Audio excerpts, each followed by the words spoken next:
praying for me, isn't she?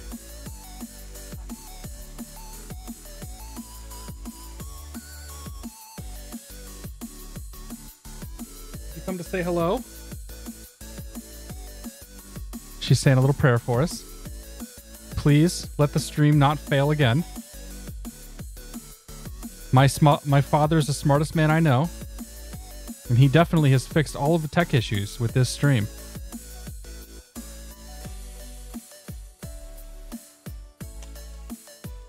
She's being a little pain in the butt tonight. Apparently she's been okay. All I've heard is screaming since I got home 20 minutes ago. Hi. You're just so fascinated by everything that's happening here, aren't you? Huh? She's gotten a lot cuter, yeah. It's because she looks more like me. I can't show you pictures, but she looks more like me, I promise. All right, kid.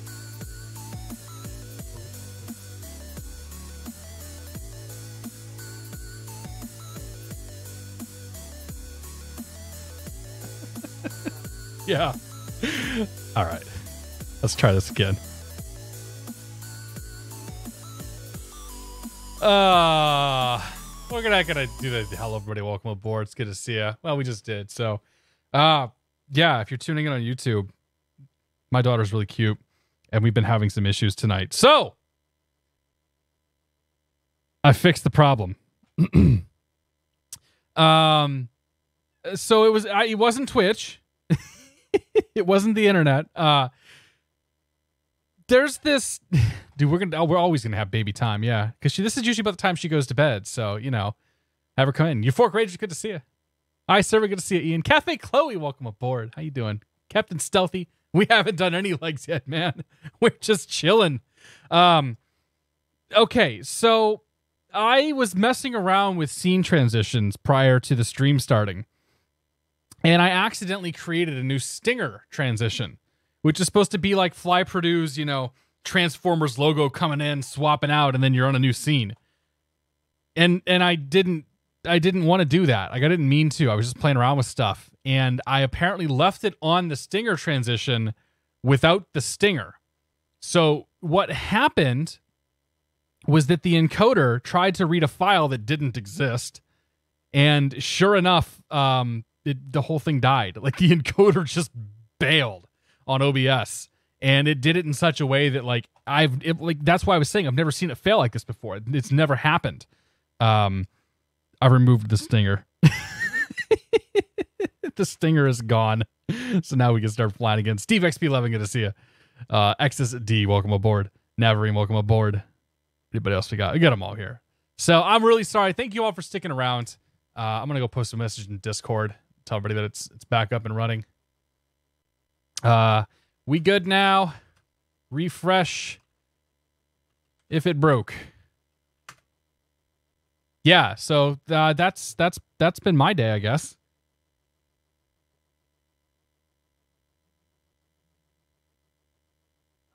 So thirsty. Corey Brayshaw, good to see you. Dana Vermont, happy Friday. Is it your birthday, Steve, or isn't my birthday today? Because that's an ambiguous thing that you just typed. I want to see the cockpit of this plane. Oh, we're gonna get there. Yeah, I don't know if it's been updated. I didn't update it today. So hey, thanks guys for sticking around. Everybody on YouTube, we got a little bonus baby time there at the beginning. And we're gonna get going now. So first of all, let me say some thank yous to those that are still here. We'll run down the list. Thank you again, Nico, if you're still here for the host. Where do we got here? KJB, thanks for the bits. I appreciate it. I'll always take the bits. No complaints from me. This You're Not Found, thank you as well for the 1,500 bits. Cheers, buddy. Heli Pilot 7, thank you for 17 months. Thank you very much, dude. I really do appreciate it, Chris. Everybody should go follow Heli Pilot 7. He's been doing some fun stuff during the day on the PilotEdges. One today on DCS. Blackview Q35HR, thank you for 21 months of support. Cheers to you, buddy. Dan is on Originals, back for 10 months. Dan, thank you very much for 10 months, dude. I really do appreciate it. Cheers, my friend. I hope things are going well for you, man. Kiwi Asa, thank you for 23 months. Cheers to you, buddy. I really do appreciate that. Can't be a 608. It's got 200 bits. Says I'd love to join, but I should be going to bed. Well, if you're still here, thank you very much, Campy, for the bits. I appreciate it. South Carolina Gaming is here for 5 months. Says 3 months. Wait. Oh, these months. I thought it said 3 months. I'm like, wait, you're here for 5 though. These months fly by. Happy March. Happy March, South Carolina Gaming. Thank you very much and cheers. Flying Dutchman here for the first time. Flying Dutchman, welcome to the Beer of the Month Club. Thank you for your support. Cheers, buddy. Navarine here for 13 months. Thank you very much for your support as well. Cheers, my friend. XSD, is it XSD or XUSD? I'm going to go with XUSD because that sounds much more sinister. Thank you very much for your support and welcome to the Beer of the Month Club. Cheers. Finally, XP Aviators here for the first month as well. Welcome to the Beer of the Month Club. Cheers for you. Appreciate it. Euphoric Rager, happy Saturday, my friend. Oh, it's a little strong. Vigilante, good to see it. Just got on. Haven't been here for a stream in ages. Well, if you've just tuned in, you've missed the entire beginning where I screwed it all up. So, we're here. We're live. We're going to do something this evening. This is what the plan is. We're on PilotEdge tonight. Going to come join us. We're going to be flying these routes. I'm starting off in Helena.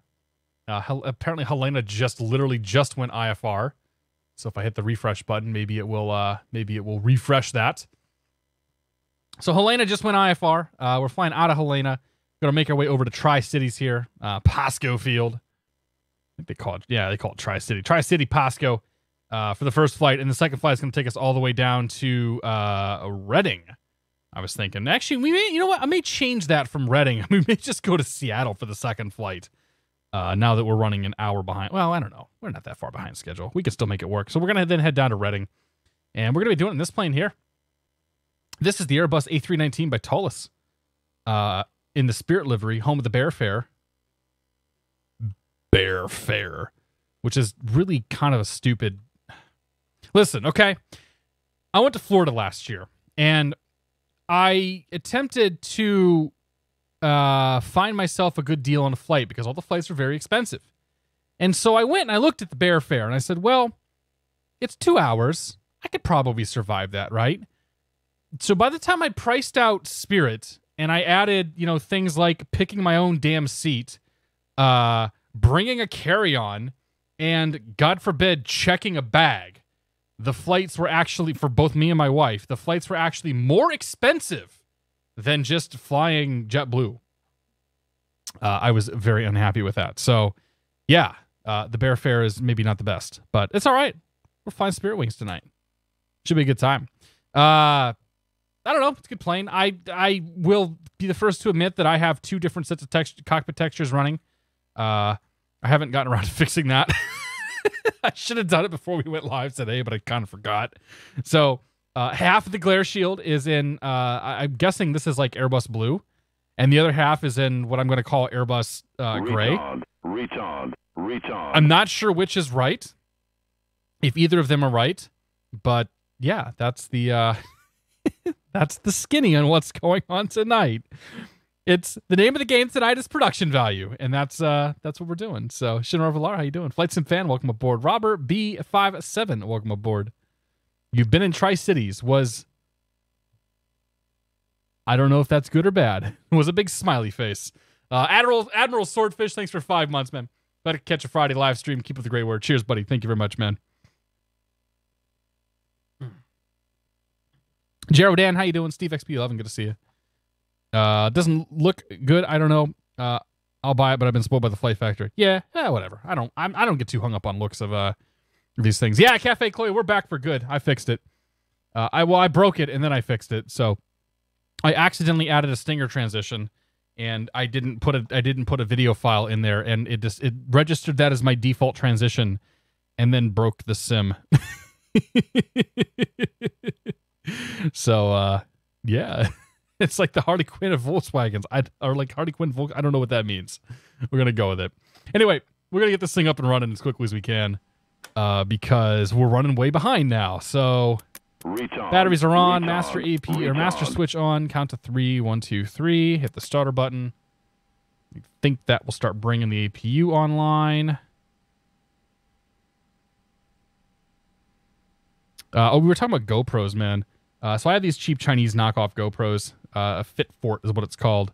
And then I have this mount, this like metal mount on the back of it that I used. The only issue is that as I was going faster, the GoPro did sort of push itself back a little bit. I think I need to find a way to tighten it properly. Like, it's super tight right now. That's what she said. But I need to, you know, it still moves in the wind, put it that way. So we're gonna have to look at other solutions for getting this thing onto this thing here. But I think it should be doable. Okay, APU's coming online. Flying Coleslaw, thank you very much, man. Welcome to the Beer of the Month Club. Cheers, buddy. You got your PPL, right, dude? You gonna come flying with us at some point? I'm assuming the instrument rating is next, right, dude? Kung Pao Cow, how you doing, buddy? Happy Friday. Welcome aboard. Okay, so that's on. So we go to the overhead panel. Let's go APU bleed on. Okay, that starts to bring the plane to life. All the IRS is over to nav. I do want some overhead panel lights on. Is that down here? Maybe. Lights. We don't need floodlights. Guess that's the best we're going to get. I thought there were more lights up here, but... I mean, the overhead lights are right there. I don't know. Whatever. He's fine. Take the external power off. Okay, so that's good. Those are all fine. Those are all fine. That's good. That's on. Master switch on. Starter. Well, APU is already on. Nav and logo lights. Those can stay off. Emergency lights. Those exit lights armed. No smoking signs on. Seatbelt signs off. Fantastic. Those are good. That panel's fantastic. Then down here, we're going to go to init. And the first flight's going to be... Thank you. Nav baro ref discrepancy. Cross-check. Okay. There, are you happy? K... What is the first flight here? KHLN. HLN / KPSC. Good. Good. Go. Okay. So that'll start the alignment process. We'll bring ForeFlight up here for just a moment. Nope. Apparently we're not going to. Where's my ForeFlight at? Up on screen. Let's go.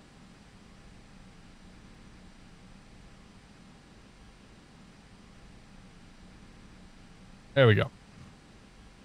Okay, so we're going to go maps, not that one, but KHLN to KPSC, and then plates, add plate, Helena, airport diagram, good. Okay, let's put a big cross on that, and grab the ATIS. ATIS here is 20.4, hello, JetBlue. 20.4, so we turn the radio on with that button. That's on.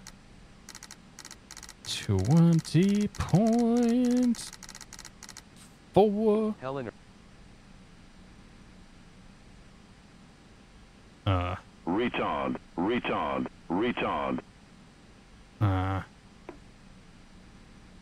Helen.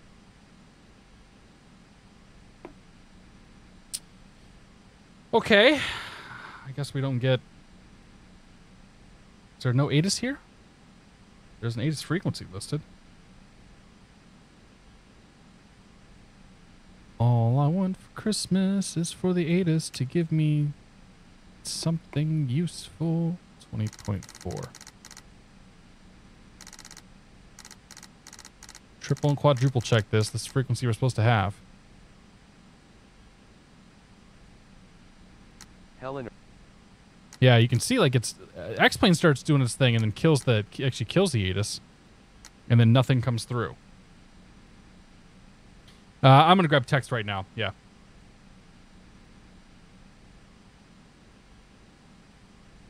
Yeah, I have a little app I can run.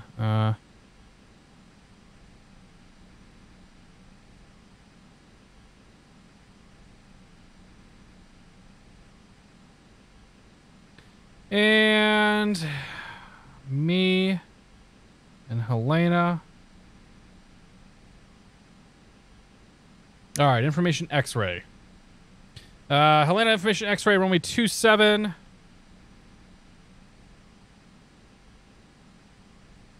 ILS 27 in use. Helena 30013. 2.5 mile visibility, snow, broken, 3,400, overcast 4,300, minus 16, altimeter 3020.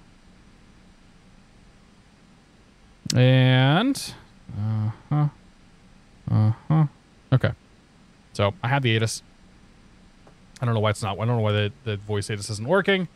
Not going to deal with that today. That's not my problem. We have a long taxi ahead of us, though. Okay, so we have information X-ray. Do CRAFT. The route that I filed was the CB3 departure, CB transition, and then from there. And let's go. Ground control is 21-9er.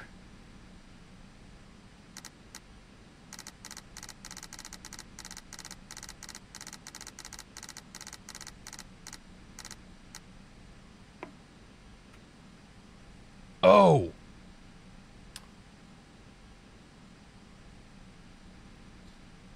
I know what the problem is. One Mike Tango, Roger, contact Salt Lake Center 133.4. Buckle up, guys. It's going to be one of those kind of nights. An X-ray. TBM 1 Mike Tango, contact Salt Lake Center Helena Regional 133.4. Airport, ATIS information X-ray, 0053 Zulu. Wind 290 at 13. Visibility 2.5. Light snow. Ceiling 3,400 broken, 4,300 overcast. Temperature minus 16.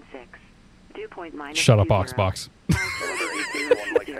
Arriving and departing runway 27. ILS runway 27 taken with. Read back all runway. Literally didn't turn the volume up. Advise on initial contact you have information X-ray. Literally did not turn the damn volume up. Helena Regional Airport, ATIS information X-ray. Oh, Jesus.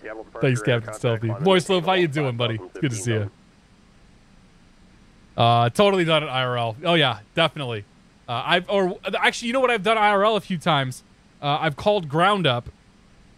They've given me taxi instructions, and I turned them down because I want to grab the ATIS as well. Or, oh no, sorry, I grabbed the ATIS. I have ground turned down because I don't want to listen to him on the ramp. And then I just like step all over him because I forgot to turn him back up and actually look for a break in the transmissions. What a day. Simflyer Brazil, how you doing? All right. It doesn't look very snowy, does it? See if we can force it to give me new weather.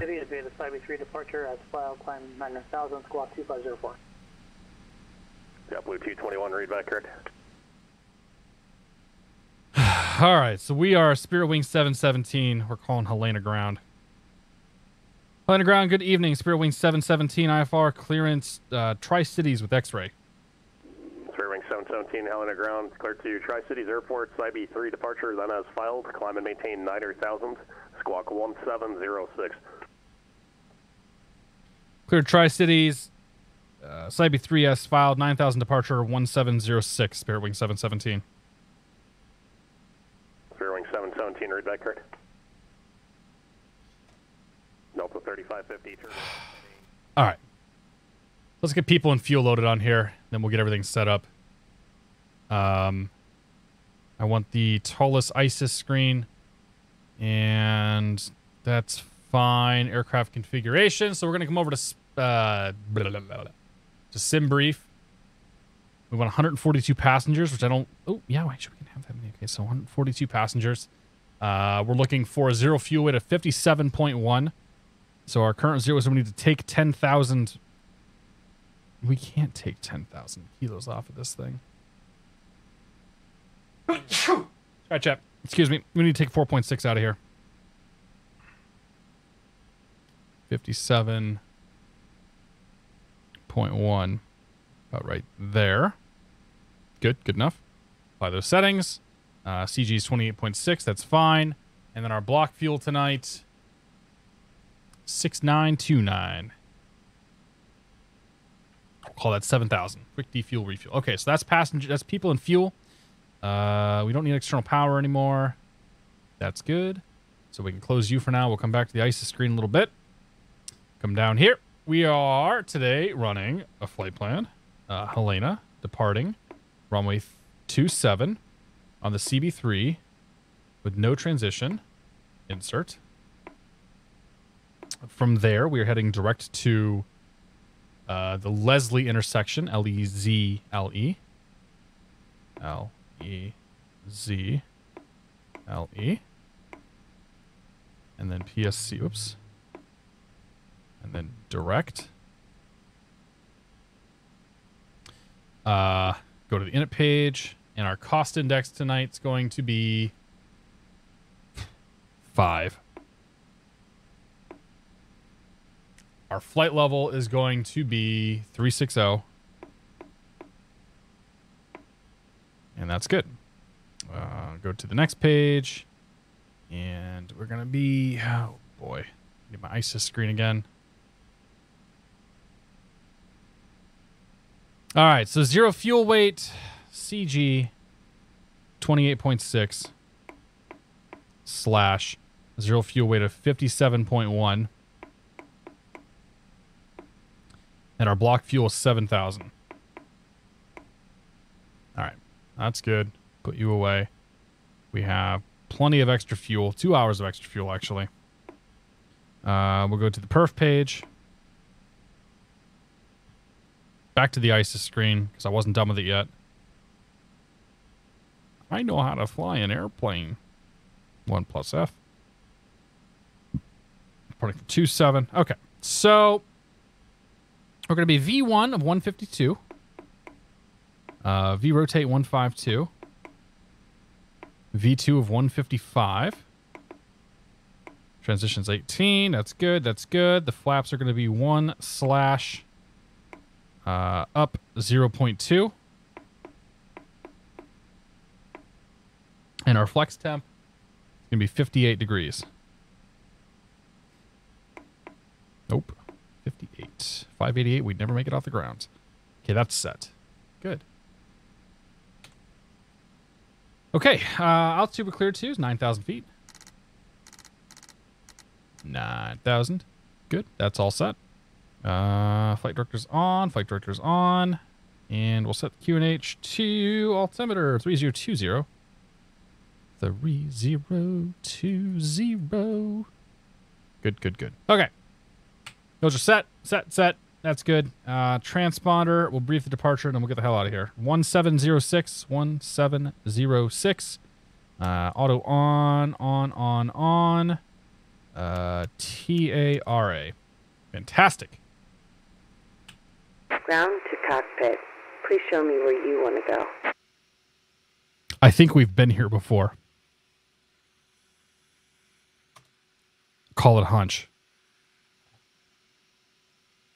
Ground to cockpit. Tow is driving up. Yes, Space Dandy. Also occurred to me. We usually use flaps 2. We'll use flaps 1F. Because I don't know. I do it my way, damn it. Modular, it's good to see you. What else I missed here? I think we got them all. Oh, yeah. Sorry, Tech Law. My bad, dude. Tech Law, thanks for 26 months, my friend. Always entertaining, even when there's a slight technical issue. Cheers, my friend. Thank you very much, dude. Sorry about that. If I miss your resub, say something. Don't let me forget that. It's important.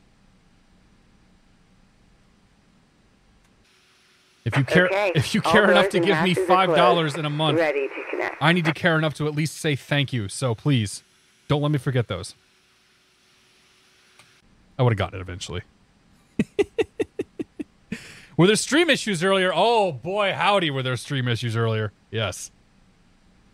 We fixed it though. I fixed it, I should say. I screwed it up. I broke it, and then I fixed it. So, it goes both ways. Oh yeah, we need to review this departure while she's latching up to us. Okay, so let's go add plate. Helena. Tri-Cities airport diagram. Tow connected and bypass pin inserted. Release parking brake. Okay, climbing left turn or climbing right turn heading 350. Intercept the 318 outbound from Helena to the CB intersection. It's going to do that just fine. Fantastic. Great. That's an easy departure. Departure frequency, though, I wanted to grab is 19.5. She will disconnect parking brake. And then 19.5 is departure. Pushback, and you may start engines. Nah, I think we'll wait. Cool. Tower is 18.3. Where are you going? Okay. We won't watch. The bad men can't hurt us if we don't see them. 18.3 is tower. Playing crazy. Thank you for 15 months. Happy Friday to you as well, sir. Cheers, buddy. Appreciate it. Ernie the Cat, how you doing, my friend? I don't know who got the yellow name. Watched your interview with Angle of Attack. Great insight. Awesome to both. Thank you. Oh, right, Gorian. Thank you very much. Think we'd all enjoy a throwback StarCraft 2 stream. Dude, I'll do StarCraft 2 one of these times. I definitely won't be anywhere near as good as I used to be, which isn't very good. What's my favorite airline and aircraft? I don't really have one. I don't have a favorite. Don't really care.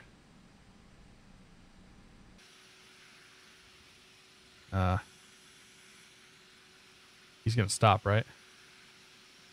Kind of blocking the taxiway right now. That's okay. All right, so let us turn on the beacon. The seatbelt sign. Those are all good. Okay. We'll come down here. We're gonna go igniter on. PSIs are good. And starting engine number 2. Helena ground, JetBlue 221 with the information X-ray ready for taxi. Where you going? Stop. JetBlue 221 out on the ground, runway 27, taxi via Foxtrot, drop runway 23 and runway 17 at taxiway Foxtrot. Operation complete. Go ahead and set the parking brake. Oh, she's really loud. JetBlue 221 verify runway. Disconnecting tow. Stand by. Runway 27 via Foxtrot, crossing 17 and 23. We're going to have to fiddle with the sounds on this, aren't we? Sound. Oh, yeah. What the?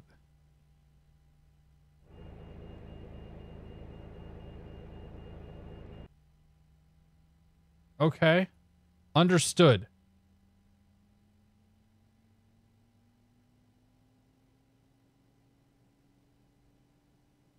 You must only use my sound settings, said the add-on. Whatever, dude. Can't hear it anyway. All right, engine number 1. Let's go.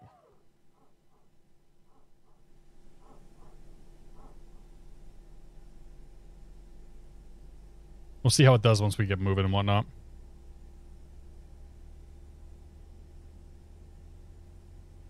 BD Gamer 2YT, how you doing, buddy? Tow is disconnected and bypass pin has been removed. Hand signal on the left. We'll see you next time and have fun up there. Yeah, dude, like every airplane I jump into, I have to go change the audio settings because something gets buggered up. Can we take a plane swimming again? It's been a while. You know what? One of these GA Mondays, maybe we'll grab an amphibious plane and we'll go out and we'll do some swimming.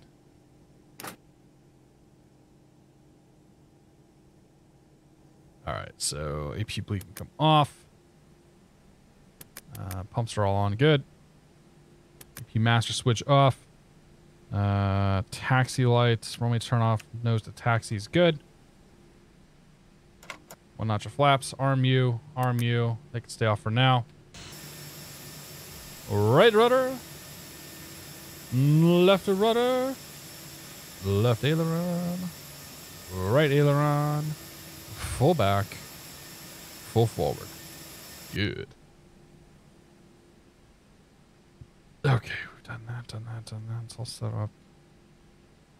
I don't know. I think we're missing something, but let's do it. Helena Grad, good evening. Spirit Wing 717, terminal with X-ray for taxi, please. Spirit Wing 717, on the ground, runway 27, taxi via Foxtrot, cross runway 23, and runway 17 at taxiway Foxtrot. 27 Foxtrot, cross 2317 at Foxtrot, Spirit Wing 717. Spirit Wing 717, just be advised, it appears like the traffic ahead, the JetBlue Airbus disconnected. I'm not sure what happened there, just be advised of that though. We'll keep an eye out for him. Thanks, 717. That sucks.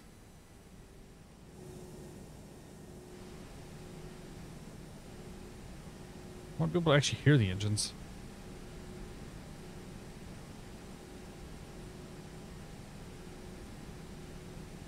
All right. Delta 3550, contact Seattle Center 126.6. That's low. Good to see you. Any plane can be amphibious at least once. And the next plane, you can take off again with that airplane. Reaper Pilot, good to see you. Yeah, the snow effects on the runway look pretty bad. Like it looks like that's been an X-plane thing for a while. Looks terrible. Oh, he's back. 3550 Seattle Center, Roger. Seattle altimeter 3011. Reaper the Pilot, how you doing, my friend? Animation Rex, welcome aboard. Yeah, military aircraft use DCS. Like, there's some military stuff for X-plane, but what you're looking for, if you're looking for guns and all that, like, you want to go with DCS. Or, like, IL-2, if that's even still really around. If you want old, like, World War II stuff. Cabin check. Cabin has been checked. Takeoff config. Alright. No blue. Good. Donk. Donk. Snow graphics on the road map. Yeah, I know. It's a pretty minor thing. Like, honestly, it doesn't. It looks like crap, but whatever. It doesn't bother me that much. The trick is to taxi the same speed of the snow, so it looks like it's moving and you're moving and the snow isn't. I like that. Jay Snap, how you doing, man? Good to see you, Justin.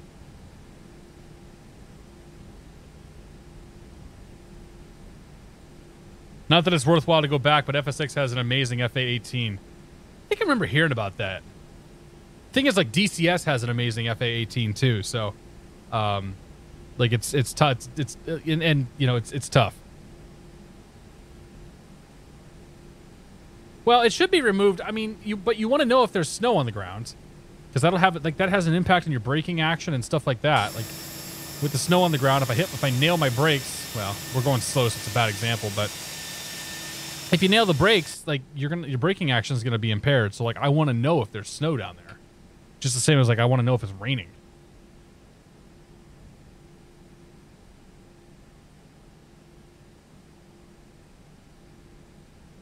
Hopefully not on the ground for long. Yeah, we'll be up. I mean, we're gonna have quick turns tonight. We're flying on PilotEdge, so the F&O is in. I think the F&O is the Bay Area tonight, which I'm not doing that. Not doing that.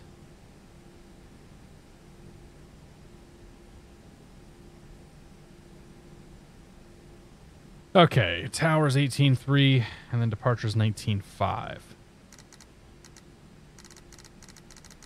19.5. Good. Atlanta Tower, JetBlue 221 coming up on runway 27, ready for the departure. JetBlue 221, Helena Tower, Roger, runway 27, cleared for takeoff. Yeah. Already it's like slipping a little bit. 300 at 12. Go for takeoff runway 27, JetBlue 221. Yeah, we'll just give him a second. Do his takeoff thing, and we'll call up and let him know we're holding short. I'm not sure I've ever actually flown to Helena. Well, no, I guess I have, because I had my shadow back there. I might have flown this plane out of Helena, to be honest, now that I think about it. We're not really much for variety here. Get some anti-ice on. We're going to need it for this departure. 221, home of the bear fair. Non-radar of Helena. Okay, that's no problem, man. Thanks for the heads up. Need to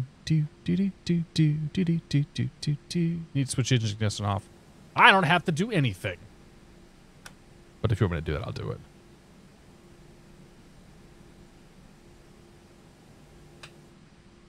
You can't tell me what to do.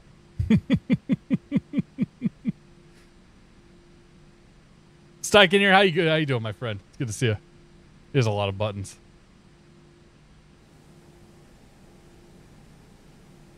Hello, Tower, Spear Wing 717, holding short 27. Spear Wing 717, Allen Tower, hold short of runway 27. Will be short delay here for traffic departing, non-radar procedures for the departure controller as well. Hold short 27, 717. Delta 3550, descend via the crater to arrival, runway Rudyism, how you doing, my friend? Good to see you. Happy Friday. King of the North, welcome aboard. Good to see y'all. Thank y'all for putting up with us beginning of the night tonight. Technical issues. Because I'm an idiot. I broke things. 221, contact Helena departure. Over to departure, JetBlue 221. Like, I didn't want to, I don't know.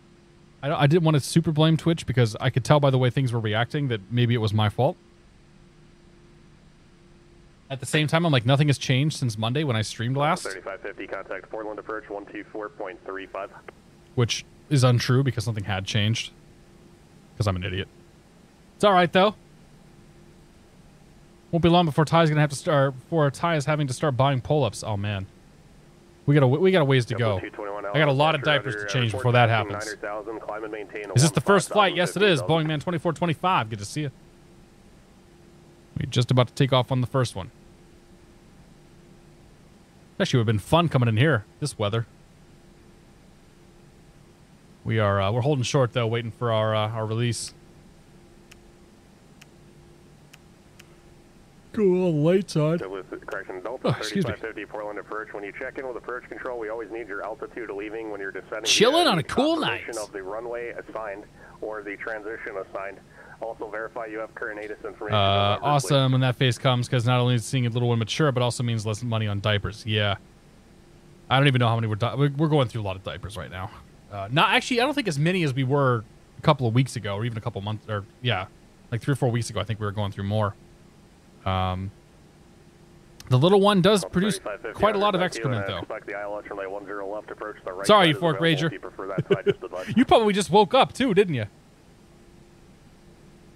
3550, expect ILS runway 108. Space Daddy. Speaking of, here's some diaper bits. Hashtag charity. Space Daddy, thank you very much for the bits, my friend. I appreciate it. Cheers, buddy. You guys have all been way too kind. Delta 221, roger, thanks. Baby is well fed and well changed. 717, runway 27, cleared for takeoff, wind 300 at 12. Cleared for takeoff, runway 27, Spirit Week 717. Okay, lights. Camera. Action. Set. Turn the clock on. Let's go flying. Clear left. Clear right. We good? I'll be quiet for a second. JetBlue 221, departure position to Salt Lake Center on frequency 133.4. Here we go.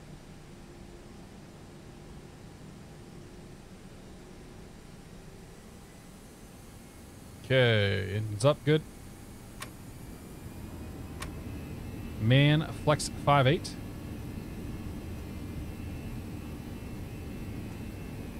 Airspeed alive.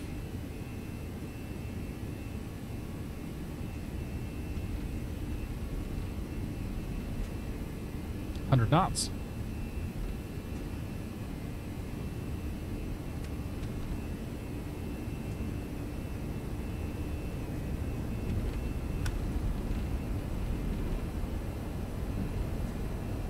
You want to rotate?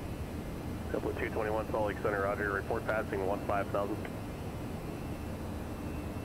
Positive rate. Gear up. JetBlue 221, climb maintain flight level T30. Report passing 15,000, correction.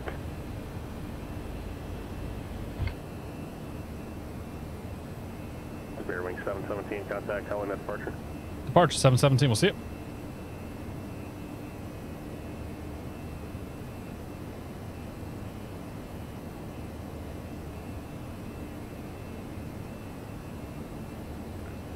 Let's go autopilot on. Workload down a little bit.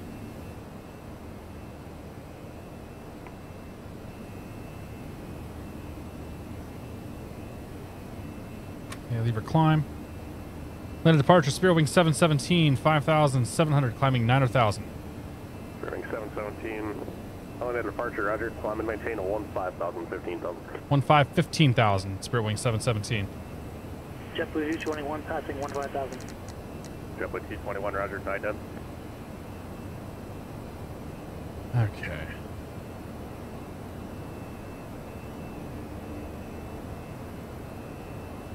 I need the radio volume to come up a little bit.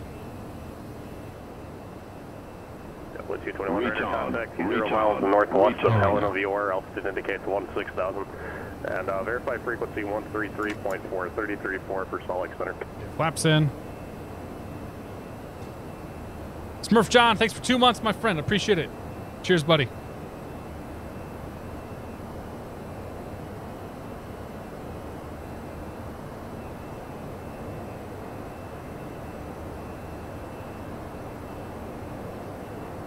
Ring 717, report position to Salt Lake Center on 133.4. 33.4, 717, we're report position.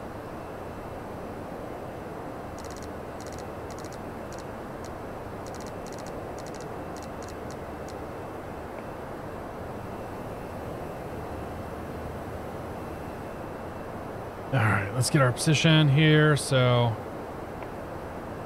CB at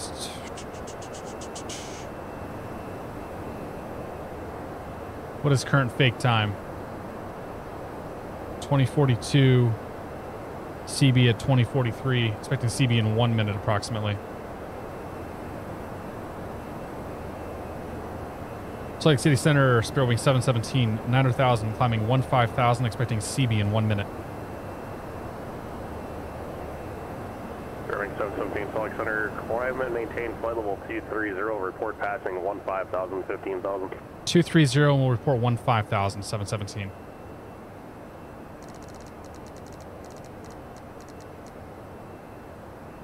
Okay, it's 10,000. Our lights off. We'll leave the anti-ice on for just another second here. 2872, JetBlue 221. Just a little bit as we climb through these clouds.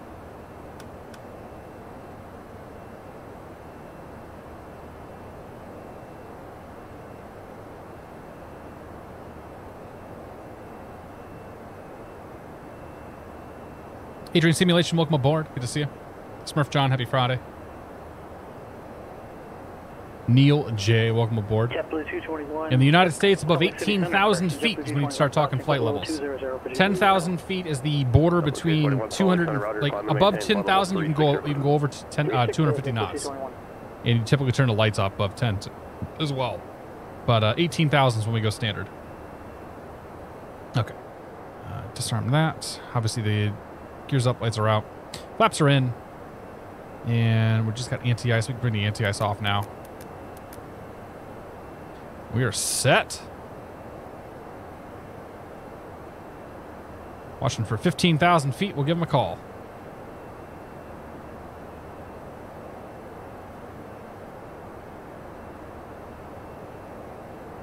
And non-radar procedures out here. That's kind of bonkers.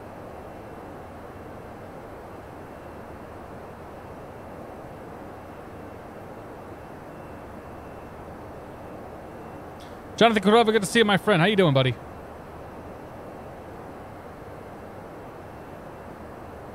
That's right. At 10K, you can start going fast. Most of the airplanes are coded in such a way that they won't, like in the sim at least, that they won't speed up at 10,000, which is kind of annoying. K-Buff Aviator, one more to the big 2 year. Indeed. Thank you very much for 23 months, I should say, K-Buff Aviator. Cheers, buddy. Thank you. And get your sunken sea soon enough. Turn left heading 190 to set and maintain 4,000.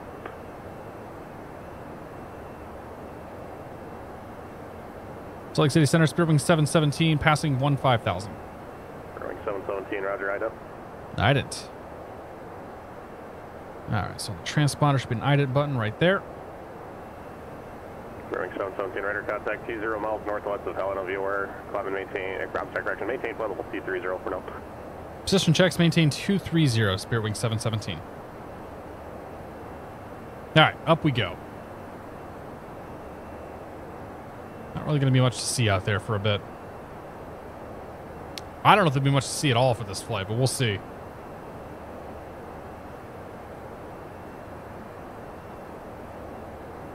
That's kind of cool.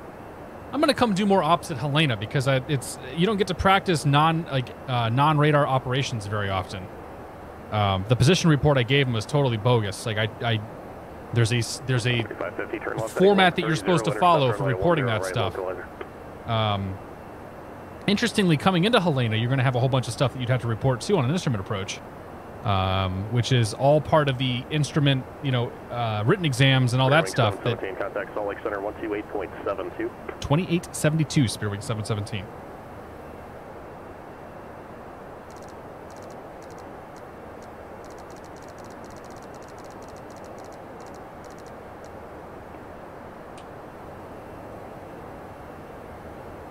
Oh, yeah, let's go standard. Boop. Salt Lake City Center, Spirit Wing 717, flight level 187, climbing flight level 230. Spirit Wing 717, Salt Lake Center, climb and maintain flight level 360. Climb maintain flight level 360, Spirit Wing 717. Okay. 3550 let's open final approach fix, maintain 4000. The ISIS screen, and I want that environmental volume down a little bit. There we go. Yeah, so yeah, there's all sorts of like position reports and stuff. You would like required position reports you'd have to make in a non-radar environment. I'm gonna do that again. I want to fly in there sometime. It could be very interesting to actually go have to simulate those procedures. In fact, Helipilot, if you're still here, my friend, you should go do that sometime on one of your streams, because that could be kind of fun. 505 Northman, thanks for 7 months of support. I appreciate it. Cheers. Uberbot, how you doing, my friend? Good to see you, man. Happy Friday, dude. From the ATC side, it's a complete pain in the butt. Yeah, I can imagine, dude. Like, it's got me thinking now. Like, it's got me thinking through all the position reports you'd have to make. So, stand by.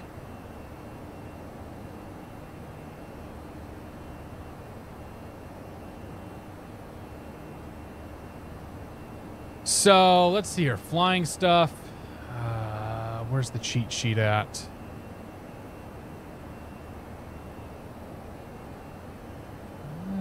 This is the one everybody uses.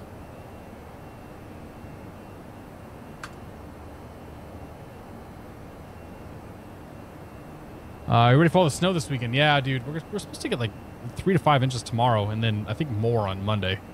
Like the storm going into Monday is probably going to be the worst one. Okay, so position reports.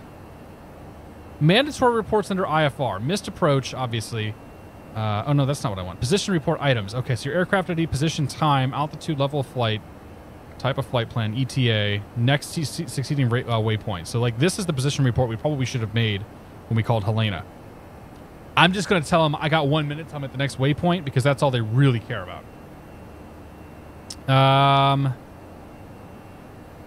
Yeah, okay, so airspeed changes, reaching a holding fix, ETA changes, interesting. Outer marker. Yeah, so in non-radar environment, outer marker would be a required reporting point. Final approach fix would be a required reporting point. Those are the two that you would probably have to deal with going in there. Yeah, interesting. All right, we'll have to mess around with that someday. Probably not today though. CBS 1133, good to see you. Well, welcome aboard. Remember taking non-radar back at ERAU.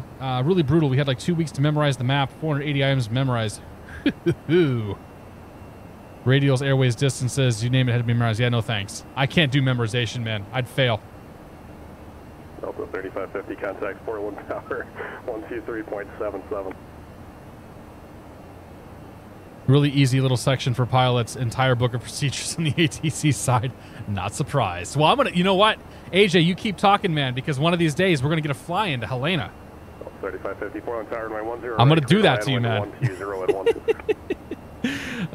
Aram Howard, good to see you. How you doing? Why is the ATC cracking up? Why not? Leland, go. Good to see you.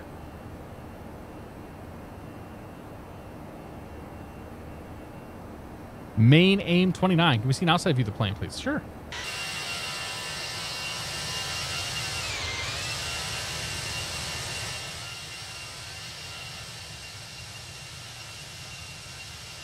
Not much to see in the scenery department because, you know, it's kind of crappy weather out here, but it's something. Have I seen the new Grand Tour special that came out this week? I've not. My wife and I had some friends over last night, and then probably went to bed. So I'll probably watch Grand Tour tomorrow. Captain Iceland Air, how you doing, my friend? It has been a while. We're heading to Tri-Cities over in Washington State, I believe. So we're doing some Pacific. Oh, I've had the. How long have I had the iPad on? You guys are supposed to tell me.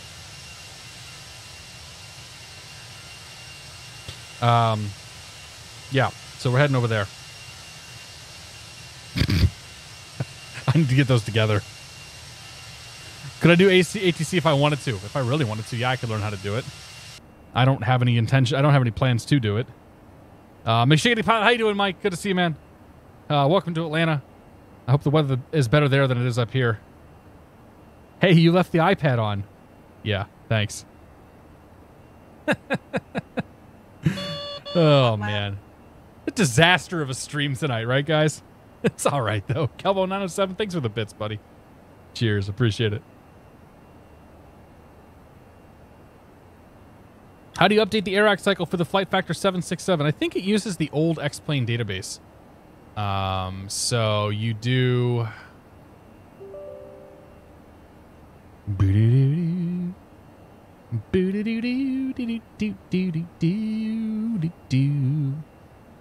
yeah, so it uses the 430, 777, 757, 767 database. So run this one. That puts a folder called GNS 430 inside the custom data folder for X-Plane. And that's where it pulls from. This was used in X-Plane 10 for the 430, 530. And now it all uses the new format. But these planes still all rely on that old format. That's what you want to do.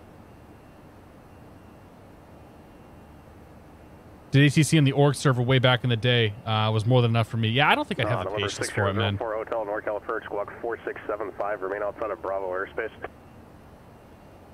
AJ says there's so much need a refresher on non-radar wise, just don't apply it enough. Dude, nobody ever flies it. Like I'm assuming that's why Helena is actually in the list of airports supported by PilotEdge. Like that would make the most sense. But yeah, like nobody ever flies non-radar. It's like, who cares? Most of the time.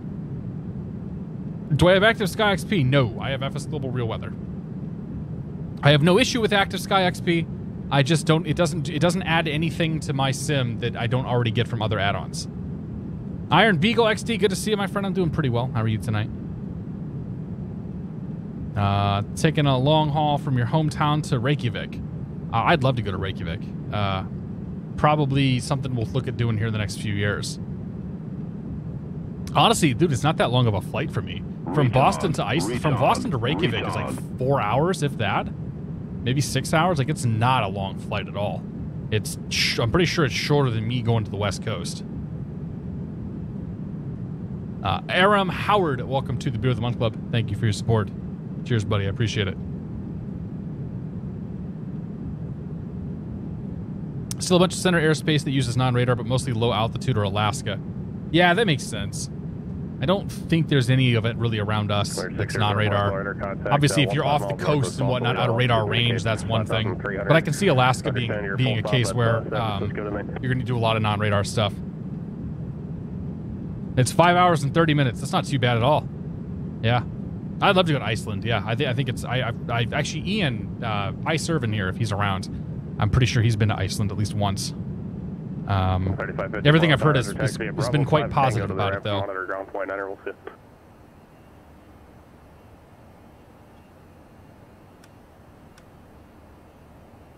All right, so we're going to be in cruise for no more than like 10 minutes. This is Echo at San Francisco. Advise when you get that, and expect your Bravo clearance. A little bumpy, yeah. We got some light chop out here. Unsurprising, the winds are howling right now. We've got 60 knots off the nose. I think it was actually worse earlier when Plane Ben was flying around.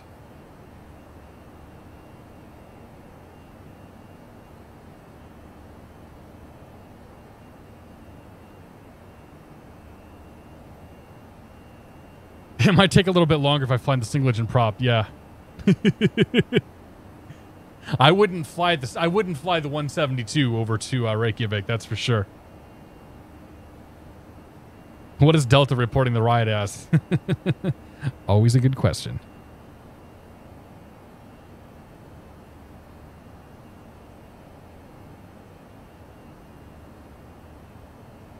I had to do a position report one time on VATSIM. They wanted us to give a report going from Australia over to New Zealand when we were flying in that charity event in RA Flyers Sim. So Max and I had to really quickly be like, position report, yeah, let's do that. As everybody was kind of half in the bag and unable to form a sentence, much less give a position report. So that's the only time I've had to do a position report. Boeing or Airbus, don't care.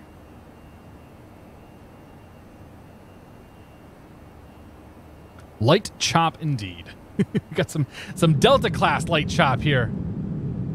This is probably, yeah, I mean this is pretty good. This is pretty much continuous light to moderate, I would say. Continuous light, yeah, because the airspeed and all that stuff's not faltering too much, so. Continuous light chop, if we wanted to call it in.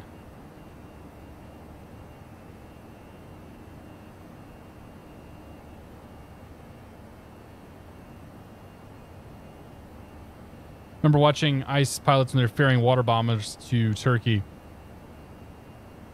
Oh, you're talking about the Italian airspace. Yeah, I didn't watch a lot of ICE pilots, but I did happen to catch those episodes when they were ferrying those water bombers. That was pretty nuts. I'm not sure I'd have the kahunas to do something like that, personally. Beechcraft or Cessna IRL? I don't really care. I've never flown a Beechcraft airplane IRL, so I would say Piper. My preference IRL is definitely going to be Piper, and so if it's between Beechcraft and Cessna, I'd probably take the Beechcraft because I much prefer low-wing airplanes.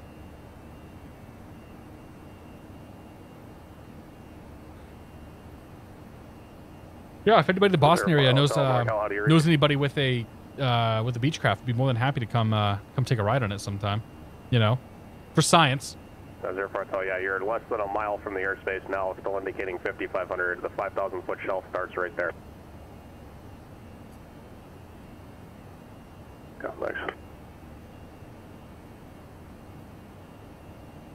Stealth, I have no idea, man. Whatever we get when we get closer. Expect runway 28 I'll see what they assign me. I'll have a handoff to the tower. You can expect a Bravo entry with them. Let's see if we can get the ATIS. 3 right, 2-1 left, closed by NOTAM. Not sure if that's being observed. Doesn't matter. It's a short runway, so we don't care about that. ATIS 2565. 125.1, 2221. 2565. We'll go the long way, apparently. JC Willem 2, thank you very much for 20 months, man. I do appreciate it. Happy Friday to you as well. Cheers. Tim, how you doing, man? Happy Friday, buddy. It's good to see you. City Center, jump 221, over 360. Excuse me. 221, 25. We're just falling apart tonight, buddy. It's been an evening already. An evening to remember. Altimeter 3023.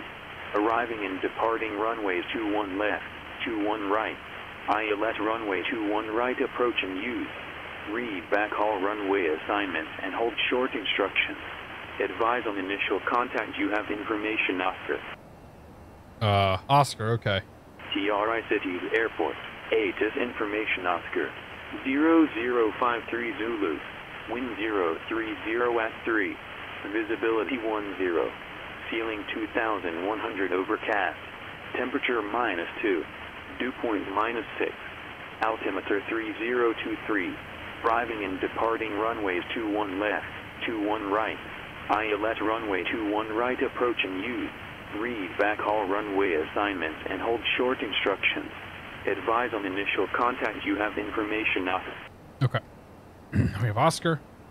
3023 ILS 21 right's being used. And winds are 0303, 2100 overcast, so it's not too bad. Finally got home, tuned up the stream with more cracking a beer. San Francisco Nice, Tower dude. 120.5. Yeah, Tim, I screwed up at the beginning of the stream. I accidentally put a stinger transition in, which caused OBS's encoder to completely crash. Like, died hardcore every time I changed scenes. Fairwing 717, contact Seattle Center 125.1. 25-1, Spirit Wing 717. And now my sim is running like poo-poo.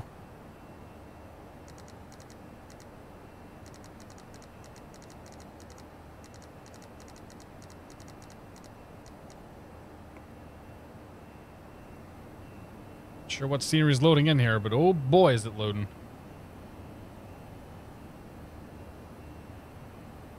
Seattle Center, Spirit Wing 717, follow 360. Or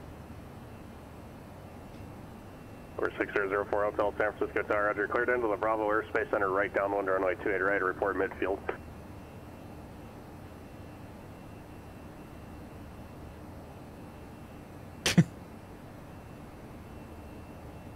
Spirit Wing 717, Seattle Center, Roger. Roger. All right, information ostrich. Yeah. So I screwed up the encoder. Broke OBS there at the very beginning, and then some other stuff happened. But whatever, we made it. We're fine. We're on our way. We'll put ourselves down in Tri-Cities, make a quick turn, and make our way down to Reading. Heron Hammertoe, welcome aboard. Good to see you. Happy Friday. Hope you're doing well.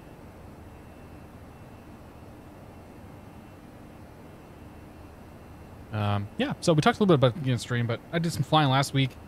I went up on Saturday with a friend of mine. We hooked a GoPro camera up to the tail of the airplane. So I got some pretty cool shots. I'm planning on putting together a video of that. Maybe this weekend if I get time, actually. The baby's nice to me tomorrow. I'll see if I can cut together the video tomorrow afternoon. Got Max's video out. So Max had a new Cirrus video out going into Las Vegas. So if you haven't seen that, you should go check it out. Cirrus Max. What else did we do? Much, really. Like, it was kind of a quiet week. Played some video games here and there when I had time. Just kind of hung out, you know? I think one night I just sat on the computer and just talked to people for the whole night. Like, I wasn't even capable of playing video games. Like, I'm just going to sit here and turn myself into butter. Melt away in this chair. Butter, does that work? Yeah, we'll take it. All right, top of descent's coming up here in probably 10 minutes or so. We're going to upload the videos. You have a YouTube channel? I do. YouTube.com/catstrator. I've got 3 IRL videos up there. There's a couple edited flight sim videos and whatnot. It's mostly where I dump my live streams though. But I will definitely upload the channel or the videos to that channel once I get it done.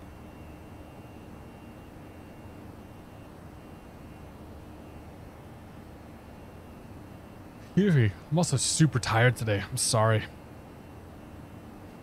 It's been baby's not been sleeping the best, so I've been staying up a little bit later to try to give her a late feeding and see if we can push her a little bit, a little further at night. But she's hitting a stage where a little bit of sleep regression's happening. So we're just kind of, just chilling. But at the landing, we all believe in you. I'll do my best, Captain. Coach. I'll do my best, Coach. I won't let you down, I promise. Thing is, like, buttered landings shouldn't really be the goal. They're fun to do once in a while. Like, yeah, I got the plane. Like, nah, I want a nice, firm, stiff landing. Make sure we put ourselves on the ground. We don't want to eat up too much runway, just trying to float the crap out of it. I'll do it in the real world occasionally when I know I've got runway to work with. But most of the time I believe in just a nice, firm landing. We're trying to put the plane on the ground, not keep it flying. So there's no reason to, there's no reason to try to float it. JetBlue 221, descend to pilot's discretion, maintain a 11,000 to 11,000 Tri-Cities altitude. I also do not like smooth landings. Yeah, right, Kyokin? Like I've been on some airline flights where they float the hell out of it, and you just kind of think, man, we're using a lot of runway here. Contact with the AS really doesn't have any pertinence to en route. On the flip side of that, though. Good evening, Oakland Center, Alaska 1799. I went to Savannah. I flew through Newark, and I swear I had the worst landing, like the hardest landing I've ever had in my life. Let me see if I've got. Yeah. Check this out.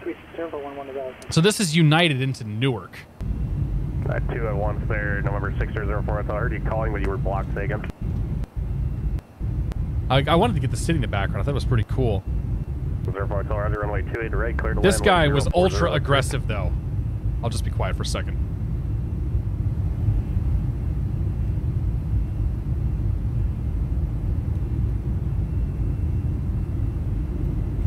It's like at some point you're gonna flare, right?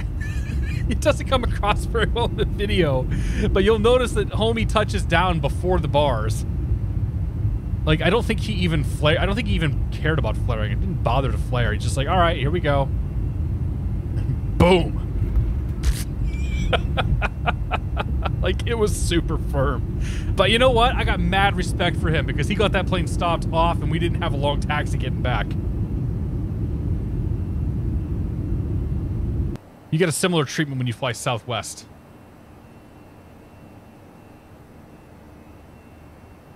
Yeah, like the John Wayne plant is the same sort of thing. All right, so we're gonna need a descent here pretty soon. Get some destination data in here. Let's go perf. Next phase. QNH 3023 3023. 0.23. And temp 6 minus. Oops, nope, it's gonna be minus 0.6.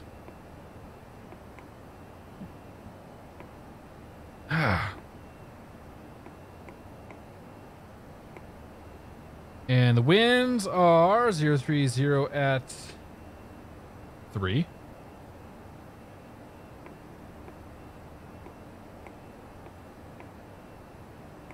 Good. Transition flight level now. It's 180. Let's see. We're going to expect the ILS 21. And play Tri-Cities. Spirit Wing 717, descend to pilot's discretion, maintain the 11,000, 11,000, Tri-Cities, altimeter 3023. 11,023, Spirit Wing 717. It's like that controller read my mind.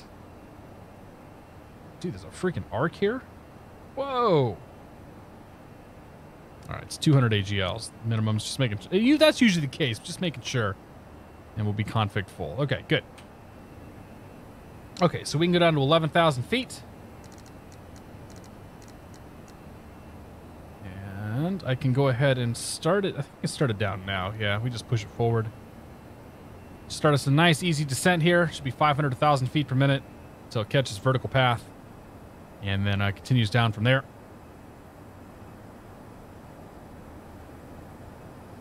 Seattle Center, Spirit Wing 717, leaving 360. Spirit Wing 717, ready? Roger.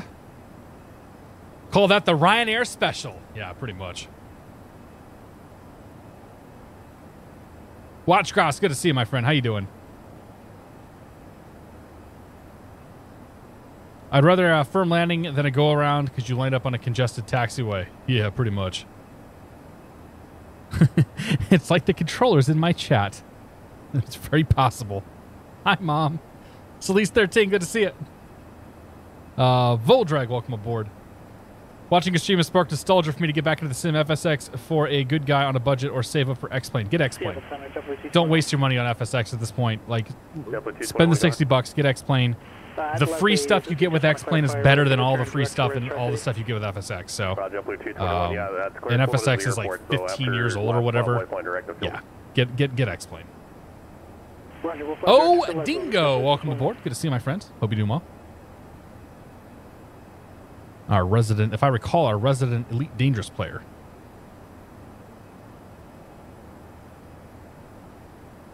But yeah, if you can wait for a sale, like X-Plane goes on sale pretty frequently.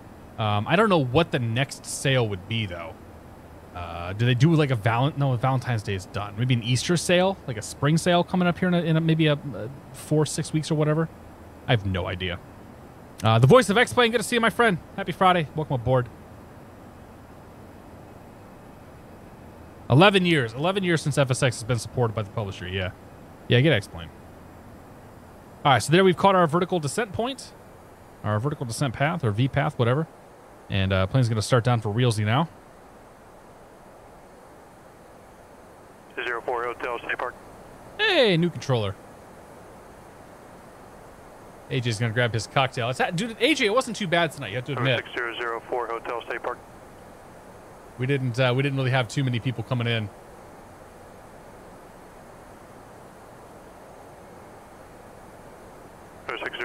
SoCal, though, looks like a mess. 19 right and 19 left. And taxi to the ramp. As usual. Have a good night.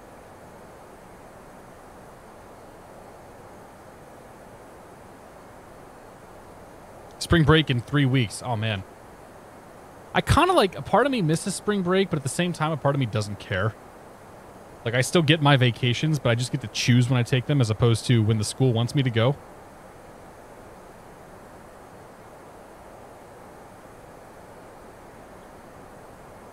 Why did the chicken cross the road? Because it's egg rolled. Oh, dear. I'll watch for sales. Just save up an extra $30. Yeah, dude, I would totally, like, it's totally worth waiting. 11 is that much better. You know, the other thing you would consider is P3D, but if you're having to save up for X-Plane 11, you're probably not going to afford P3D in the add-ons anytime soon. So, totally do 11. Ground Point Niners going to stream Minneapolis Center later tonight on VATSIM. Bit of a snowstorm later. All right, dude, take it easy, AJ. Have a great night. Also having your shot of Sambuca. Well, if you're live when I'm done, we'll send some folks over. Have a good man. I'm an adult, and spring break is when I say it is. That's right, Ian. I can totally get behind that. Yeti Fit, how you doing, my friend? Happy Friday. Ooh, that's a big cloud in front of us. Is the weather radar breaking this thing? I don't know how to turn it on if it does.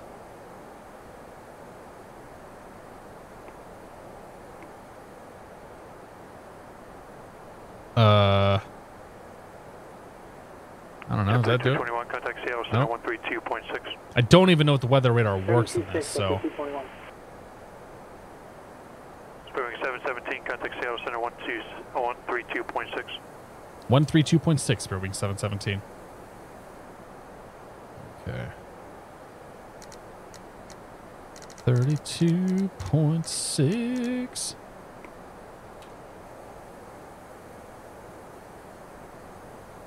Seattle Center, Spirit Wing 717, flight level 272, descending, flight level 1, or descending to 11,000.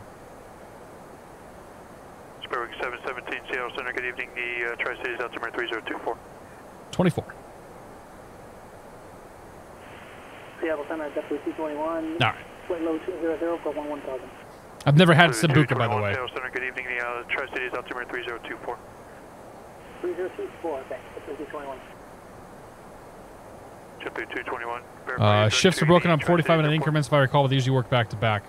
Aren't they 1 hour, man? I thought they were like, I thought the break was always at an hour. I heard the weather radar broke in all applications. I have no idea. I just assume that it doesn't ever work in these airplanes. Like, most of them haven't implemented it. So like I said, I generally just assume that like it doesn't work at all. And this one seems to be not doing anything. Unless I don't have the right combinations of buttons down here. Which is also possible. Maximum gain. When we this past summer, Max and I flew, or well, Max flew to Dallas, and I spent probably 2 hours of our time messing with the weather radar, trying to figure out how it worked in that airplane. Retard. Because Retard. it turns out the G1000 is kind of like an unintuitive piece of trash. 717, safe speed. We are Mach 0.66 right now, Spirit Wing 717. 717, spacing to Tri-Cities Airport, do not exceed 300 knots. Okay, we'll stay below 300 knots, Spirit Wing 717. All right, so let's go previous phase, descent. Oh, so we're 285 in the descent. And it's center Spirit Wing 717. Just so you know, we're planning 285 in the descent. Spirit 717, thanks. Figured I'd let him know. The point say I should have just given him 285 indicated, but I didn't know if we were in Mach or speed mode. I don't know where that indicator's at on here, so I just went with Mach because I'm an idiot. That's okay though. Kiwi Hobo, thanks for 2 months, my friend. Appreciate it. Cheers, buddy. Approach 128.75, good day. 2075, that's 221 today. We'll do, AJ, thanks.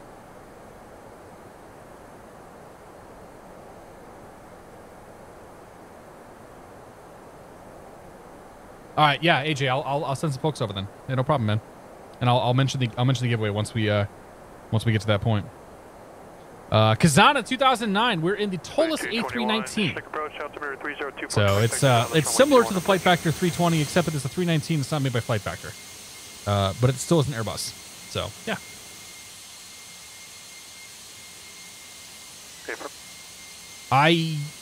I almost like this plane better than the Flight Factor just because I think it flies a little, like it hand flies a little bit better.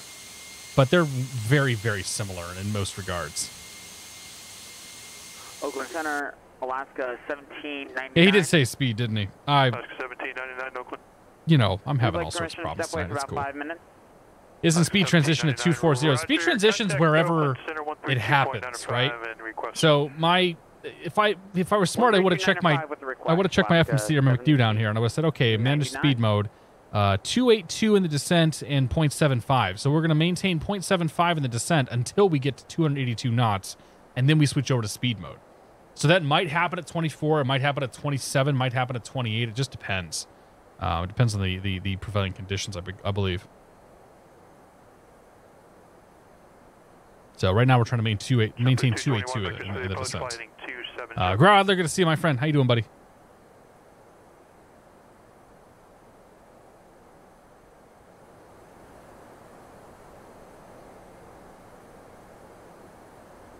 Oh, you mean I should have just said speed? Yeah, probably. Oh, yeah. Good evening, Alaska. Yes. Ah, yes, the old say speed, please, and you just respond with speed. Trick. I like it. Yes. Chronoxy, that's good. That's good. I'm a little dense today. We'll call one back on frequency, Alaska 1799.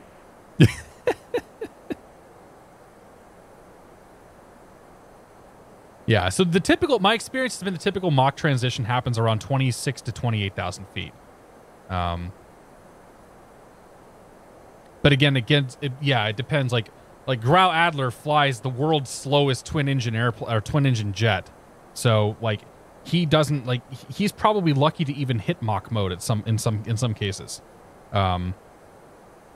Whereas most planes, like I said, most planes I end up flying are around 28,000 feet or so. Okay, so we'll go from standard to not standard, and our altimeter is 3024. There we go. JW221, descent posture correction, maintain 5,000. Down we go. So I haven't loaded approach or anything yet. We're flying direct. 17, contact Shinnick approach 128.75, could you? 2875, Spirit Wing 717, we'll see it. All right, 2875. Here we go. Good. Check. We'll check Oscar. We'll see if it's Oscar real quick. Approach in use. Read back all runway assignments and hold short instructions. Advise on initial contact that you have information, Papa. Oh, it's Papa now. Papa. TRI Cities Airport. ATIS information, Papa. 0153 Zulu. Wind 100 at 4. Visibility 10.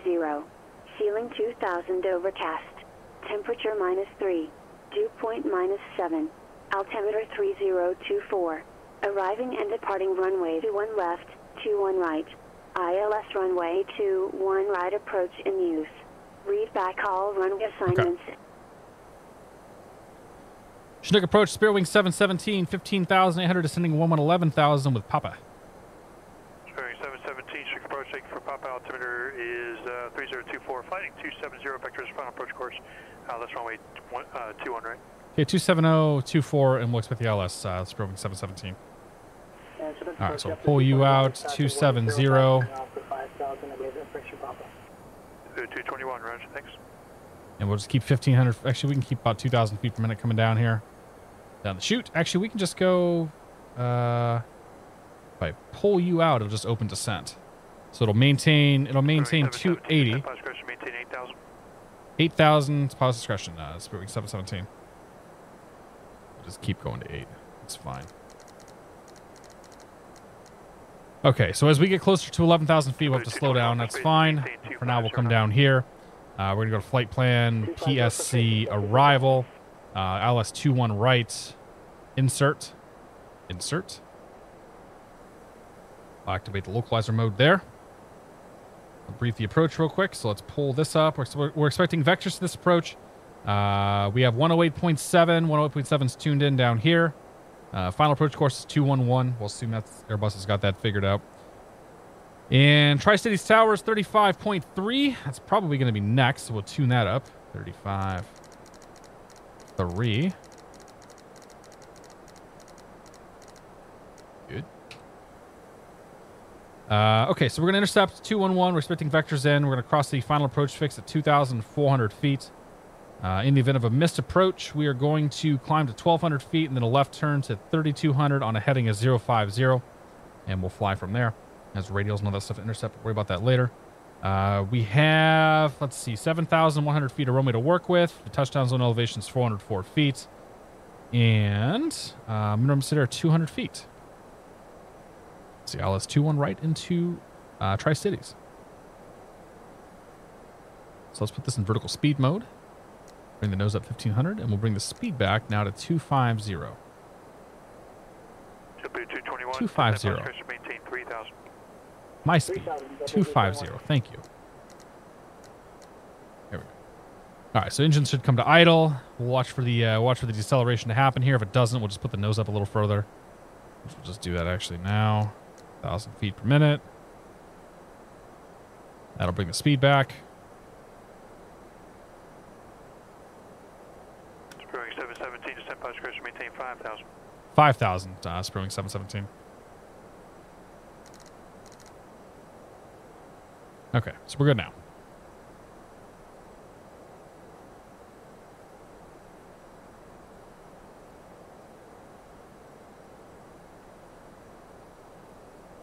N95, how you doing? We have Korean in chat. I don't know Korean. The only thing I know about the only thing I really know Korean-wise is all the offensive things that people in Diablo and StarCraft used to say about them. We're not going to talk about those today. I'm going to tell you, the characters in East Asian languages are so bizarre to me. Like, I'm sure to a lot of people, but it's somebody, you know, who has grown up with the Latin alphabet exclusively and who grew up in a part of the Midwest that didn't really have anything other than white people. It's very interesting seeing foreign language and foreign script being written out. Tim did put some weird string of text in there a couple weeks ago. Yeah, had a good time with it. We had a good laugh out of it. Michael Bizstream, good to see you. Things are pretty good, man. How are you doing? Happy Friday. Only word, I'm not even going to say it. Nope, I'm not going to repeat words I don't, in a language for which I don't know. Because I can only imagine. Listen, I think about the kind of things that I would try to get somebody to say that didn't speak my language. And I'm like, you know what? They're going to try to do the same thing to me if I don't speak their language. So it's cool. Yeah, I love seeing Oxbox. It's cool. It makes no sense, but it's cool. And like all the cool emotes that we get are from like East Asian languages, all the little squigglies and whatnot. Like you flip the table flip. I think that's an East Asian thing. And we wouldn't have that otherwise. So, you know, it's cool.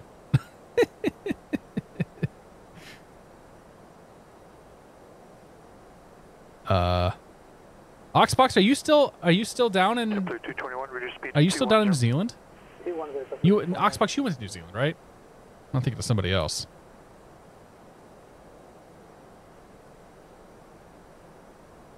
Can we even have Lenny on? Can we even Lenny? I don't even know what Lenny is. Is that like a Letterkenny thing? I have no idea. Ah, yes, that's the one. All right, you moved from Cincinnati. That's right. Okay. You going to come back here during the summertime when it's winter down there?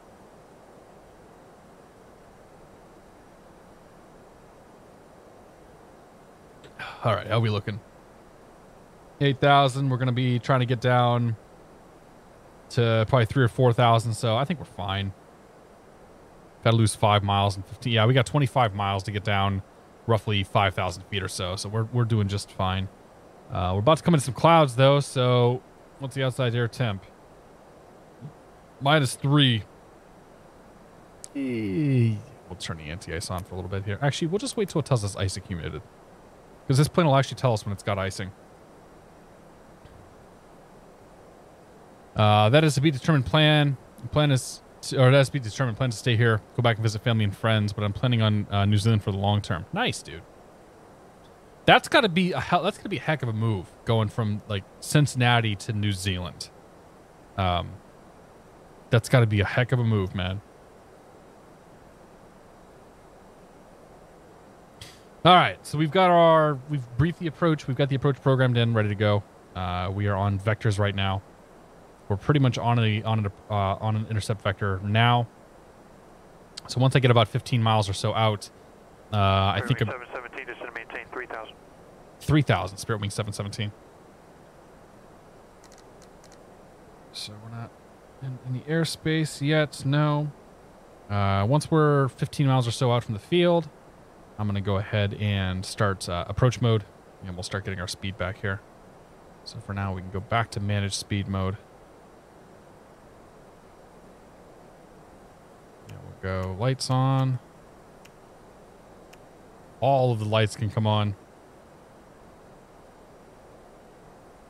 Doing good. Got traffic in front of me. That's good.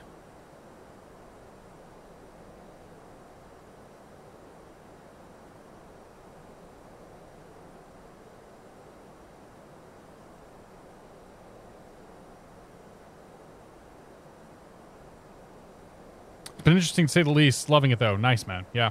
I mean, the biggest change I made was going from Fort Wayne, Indiana to the East Coast. And that was a pretty big change for me, so, you know. I'm not sure I can handle the other side of the world, literally. Although I have a cousin that moved to Australia, and he's been back to the U.S. I think once. I'm not sure he'll ever come back again, to be honest. All right, that's about 15 miles there, so let's come down, go to perf, activate approach phase. He's not going to care if we start slowing down early. We'll just keep vertical speed at 1,000. Just bring her down. Auto brake low, because we got 7,000 feet to work with. And ground support is armed. Good. Spring 717 at 3,000, reduce speed to 210. 210 knots at 3,000, Spring 717. Yeah, we'll be 210 before then. So the enable approach mode, and it goes into green. It goes into speed mode where it brings the speed back to green dot speed, and then from there the speed's controlled by the flaps. So our green dot speed is right around 210 knots. That's good. So as we're in approach mode, we'll bring that speed back, and then we'll start doing flaps on schedule once we get cleared for the approach.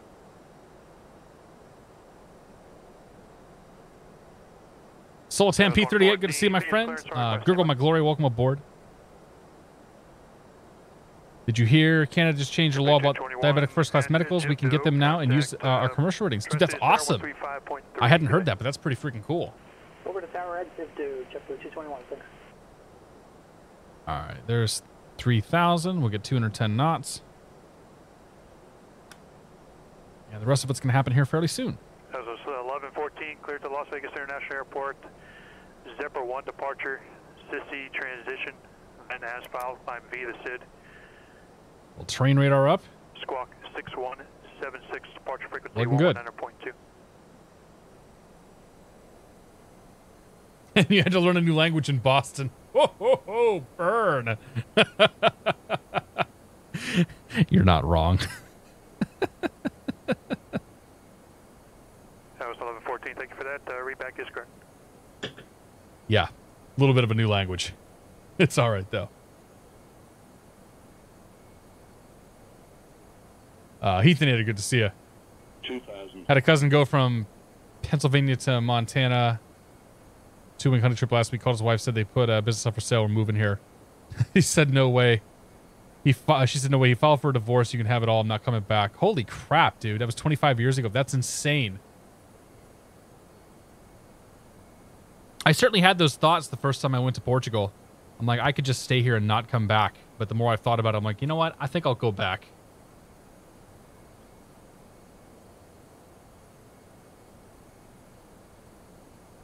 Okay, so we're 210 waiting for approach clearance here.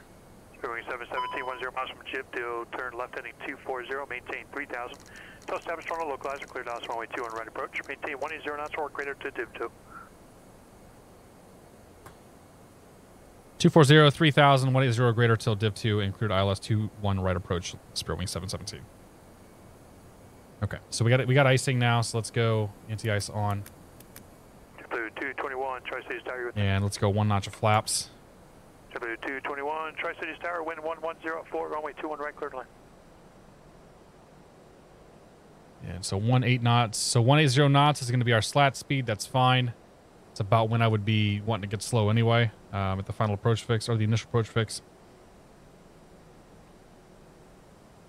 Okay, that's good. Anti-ice is on. That's fine.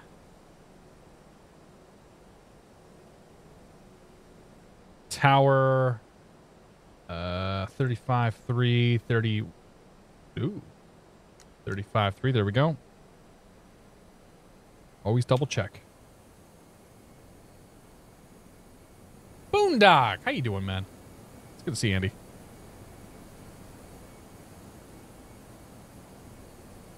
AP 1776, how you doing? This is the first leg. We had some issues. Ganicus, thanks for your support, man. Welcome back. I don't know why it's not giving you a streak, but welcome back to the Beer of the Month Club. Cheers, buddy. Thanks again, Ganicus. Twitch has messed some stuff up, I think. Okay, so we're going to go loc mode active. We'll start seeing movement here on the localizer in a moment.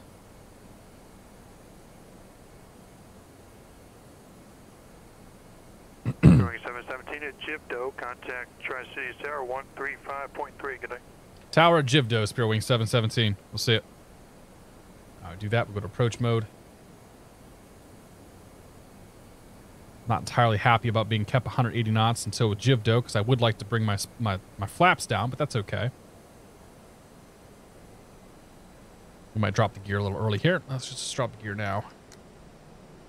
No, that's not the button I wanted to press. Nope. Nope. Nope. Nope.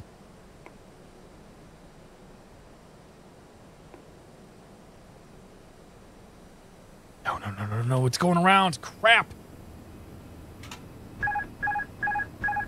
My airplane. I hit the wrong button.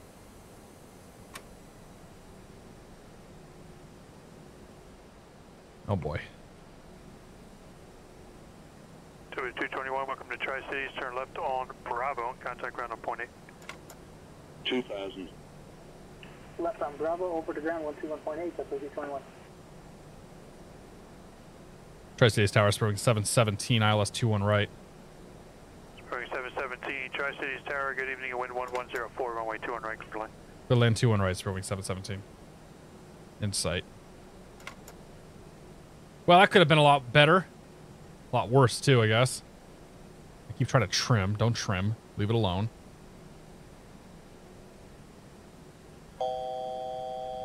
Okay, gear down. Gear's coming down.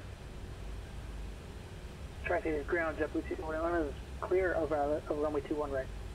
221, Tri-Cities ground, good evening, taxi ramp via Alpha. Ramp via Can we Alpha, save JetBlue this? 221.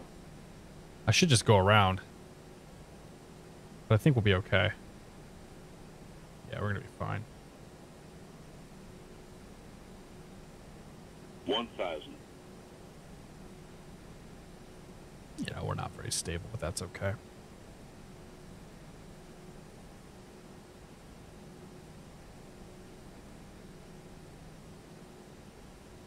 Yeah, so I should have gone around. The flap, okay. I will explain what happened once we're on the ground. Okay, lights are good.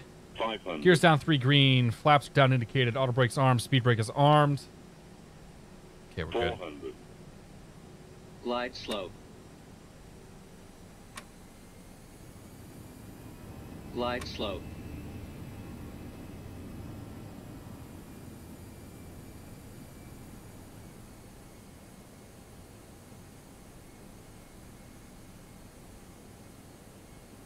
Okay, gear flaps. 100 Good. above. 300. In sight landing. Minimum 200.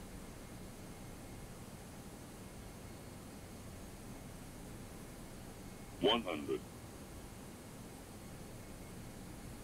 50. 40. 30. 20. 10. 5.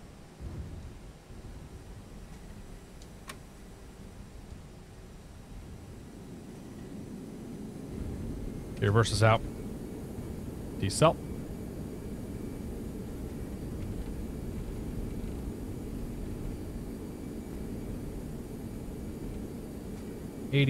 Manual braking.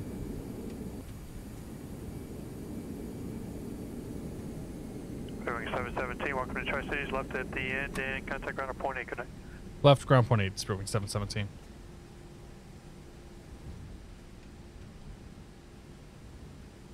Well, we have some debriefing to do.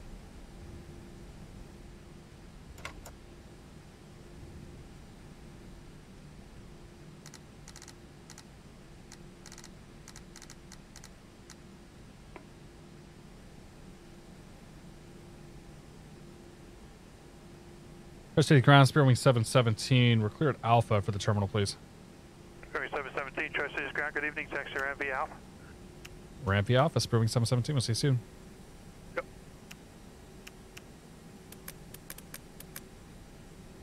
Okay, what happened there? So, I have a button on my joystick that is bound to sync heading bug. What it does is when I press it, if we look at the display here, so there's no heading bug. When I press it, it syncs the heading bug to wherever I'm pointing right now. Apparently, in this plane, when you do that, it also moves it into heading mode. So as we were on approach there, the plane moved itself into heading mode when I hit the button. So I got it reconfigured into not heading mode, at which point it went into, I think, basically go-around mode. Like, it pitched up for 10 degrees, 10, 15 degrees, started accelerating. Like, it's like, all right, we're going flying again. I should have just gone around at that point. It got revectored, but I didn't because I'm an idiot. So I immediately took control of the airplane, so auto throttle off, autopilot off, put the nose down. You know, we'll keep ourselves in the localizer. We'll keep ourselves, we're going to try to dive into the glide slope, continue down. Now what happened is that the button to sync the heading is right next to the button to drop my landing gear. So me being the smart guy that I am thought, hey, I think I already got my landing gear down. Didn't realize that my landing gear wasn't down until my flaps were full. And I'm like, oh, we're at like 1,500 feet. We have no gear. So dropped that down, and that brought the speed back. But we were pretty unstable, I'd say, for the entirety of that approach. Like, we're coming in like 1,300 feet per minute as we crossed 1,000 feet. And you're supposed to be under 1,000 feet per minute below 1,000. Aussie Ginger, good to see you. Yes, we have... I'm flying on a network called PilotEdge. Why are my brakes hot now? Must be a stuck brake. Whatever. Turn the fan on. We're flying on a network called PilotEdge. I pay a chunk of change every month to be on this network. and the people that you're hearing are real people. We have an actual air traffic control who's giving us services. He's being paid, so my money goes towards paying him to provide these services. And yeah, we just kind of come on here and have a good time flying around on a Friday night. Brake fans on. One of my brakes kind of sticks a little bit, so that causes the brakes to get hot. We'll go right here. Strobes are still on. Landing lights off. Keep bleed on. You know, we're close enough.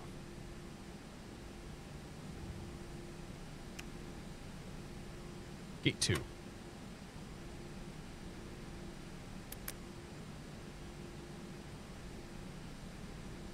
Yeah, so that was, that's what happened. That's my excuse. All right, park brake. Engines down.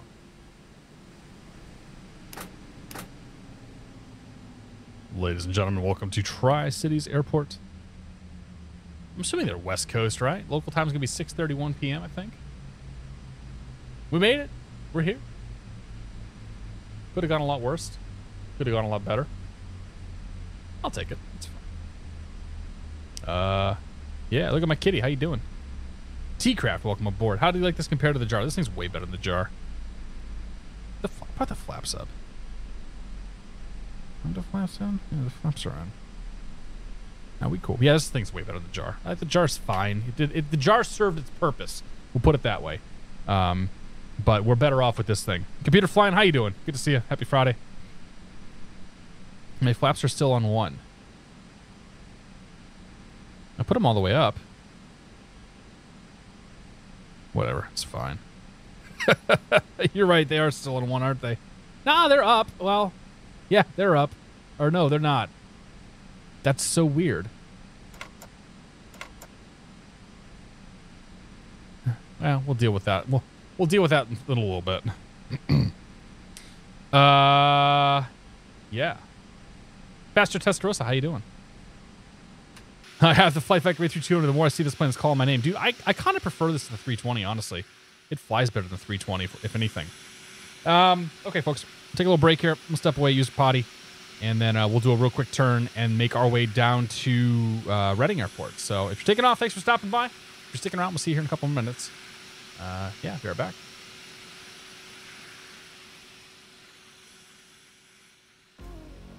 Ground Southwest 1114, 40.7, short Delta, looking for 7 left. Time for shower. Shower for morning. Right back, guys. That's 114, 1114, Phoenix ground, runway 70 left, taxi the... I did get I got a haircut. I got them all cut. Stereo View, good to see you.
Hydro 1 arrival, runway 8, transition, Phoenix altimeter 29902. Sure, we can get you 5 runway 7 right transition.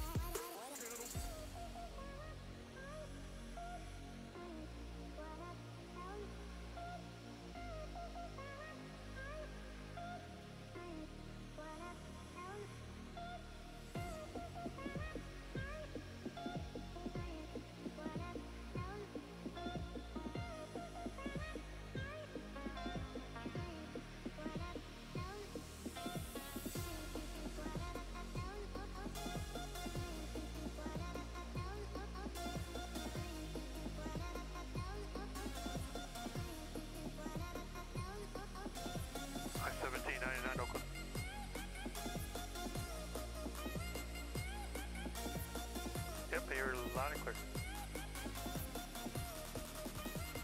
Yep.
Oscar 1799, contact Seattle Center 135.15.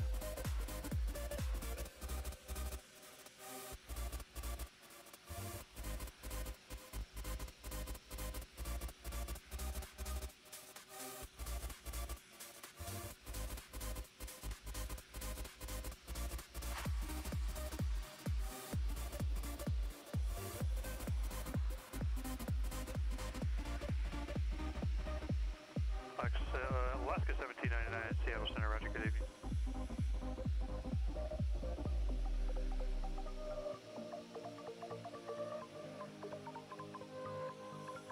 Tower, Southwest 1114, short 7 right. Southwest 1114, Phoenix Tower, good evening. The wind 1603, runway 7 left, clear for takeoff. Clear for takeoff, runway 7 left, Southwest 1114.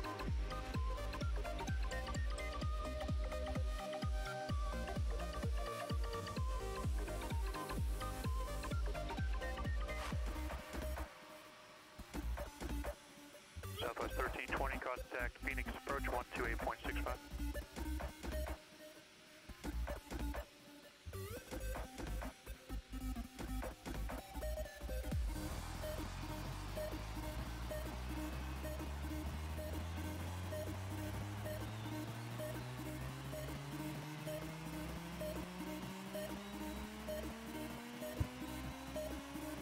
All right. Max, how you doing, my friend? Good to see you, man. What else I miss? Got everybody. That was 1320. Phoenix Okay, just some flight planning. Phoenix altimeter 2992 after Hydra. Proceed direct to Tesley, cross Tesley. And by that I mean go to SimBrief and have it do all the work for me. Because I don't feel like doing. I left my water cup downstairs. I'll be right back.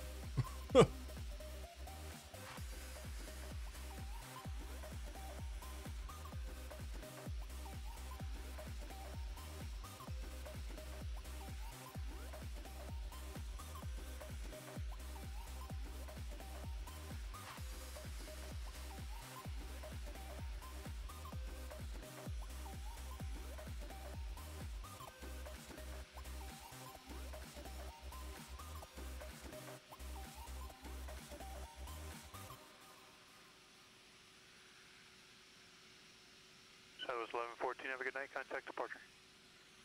Over to departure. Good night, 1114.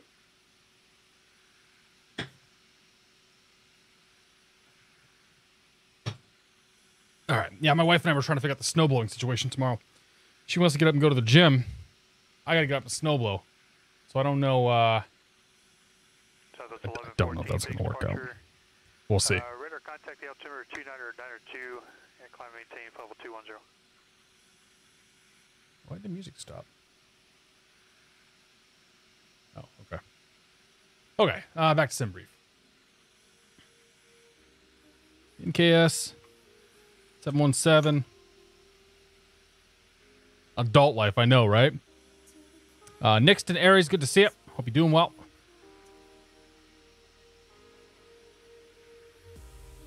PSC and RDD. I apologize, I have a mint in my mouth. If you're new to the stream, I need something to keep my throat from dying after talking for this long. Some might say maybe you should just shut up. To that I say, yeah, you heard me. Southwest 1114, clear direct to Zipper. Really? You tell me there's no departure out of here? Got you a gift today. Only very few and special people have it. Custom is the hint. Ooh.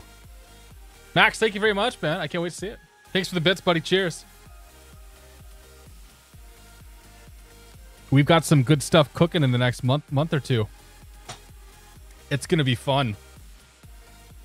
In addition to one of the other cool things that's also cooking as well. Mr. Hawaiian Hippie invited me down to come do some tours.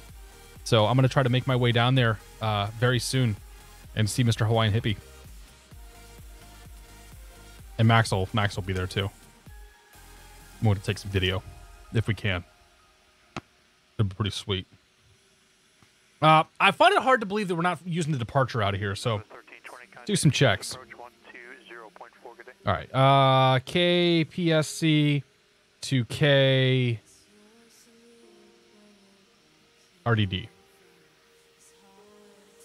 Procedure. Really? There are no departures out of here. Okay, well, never mind. All right, that's our route. File it. Let's go. Joys of apartment live with groundskeeping. Yeah, but with the apartment, like you don't have a choice but to wait. Like I remember I got snowed in for 12 hours one time because we had to wait for the guy to come do the snow plow and get us out. Like it was ridiculous. Absolutely ridiculous. So I'll take my situation over that for sure. All right, so we're IFR, NKS717, A319, Slant Lima. That's all good. 36K, IBD, home egg, file. Let me finish my mint.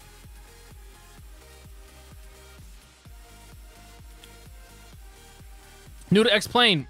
What's the window? Oh, this window. This is ForeFlight running on my iPad.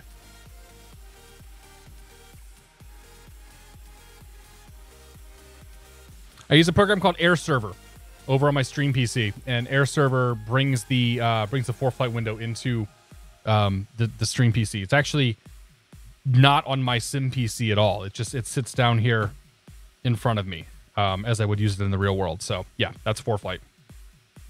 It's pretty sweet, isn't it?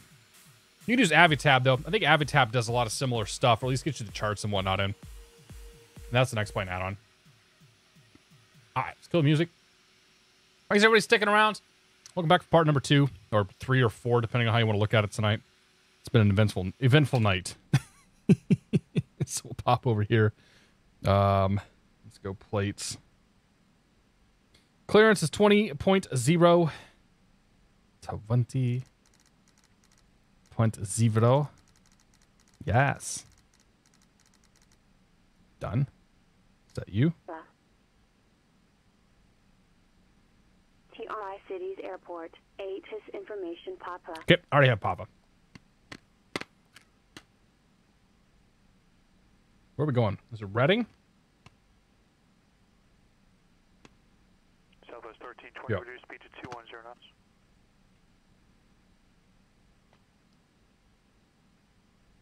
Okay, it's part of Explains UI. Yeah, a lot of people think that. The power of video editing. I cut away all the stuff. Like I cut away all the stuff related to a cell phone and my iPad and whatnot. Mike Zulu Hotel, how you doing, my friend? It's good to see you. It's flight number 2. They want to make a flight planner, but Apple's development program's like $99 a year. I mean, you could always do one on the internet if you're looking just to do sim stuff. The ATC is way too loud over your voice. Excuse me. Can you contact your video editor and tell him to rebalance the audio, Max, please? I can't hear the ATC over you. And there's too much music in the video. But there's no music in the video. There's too much music in the video. You heard me. CPAP Pocket, how you doing?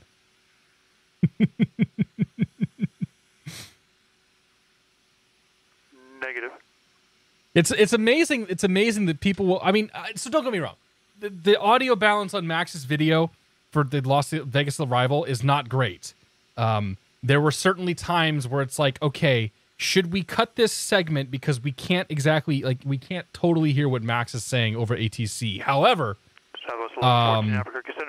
the answer is no. We shouldn't do that. I did cut some stuff, but I left a lot of stuff that was still in there because. Yeah, just because. Like, why not? It's a single stream of audio. Like, I hear what he's hearing. I don't have a way to isolate his voice from the rest of the audio. I'd love to find a way to do that, but it gets difficult to do that when you have 2 people in the cockpit, just with the way modern intercom systems work. So it's one of those things we've talked about, and we'll figure out. We'll get it right for the next. We'll get it better for the next video. But yeah, no, people find a reason to complain about everything. It's amazing.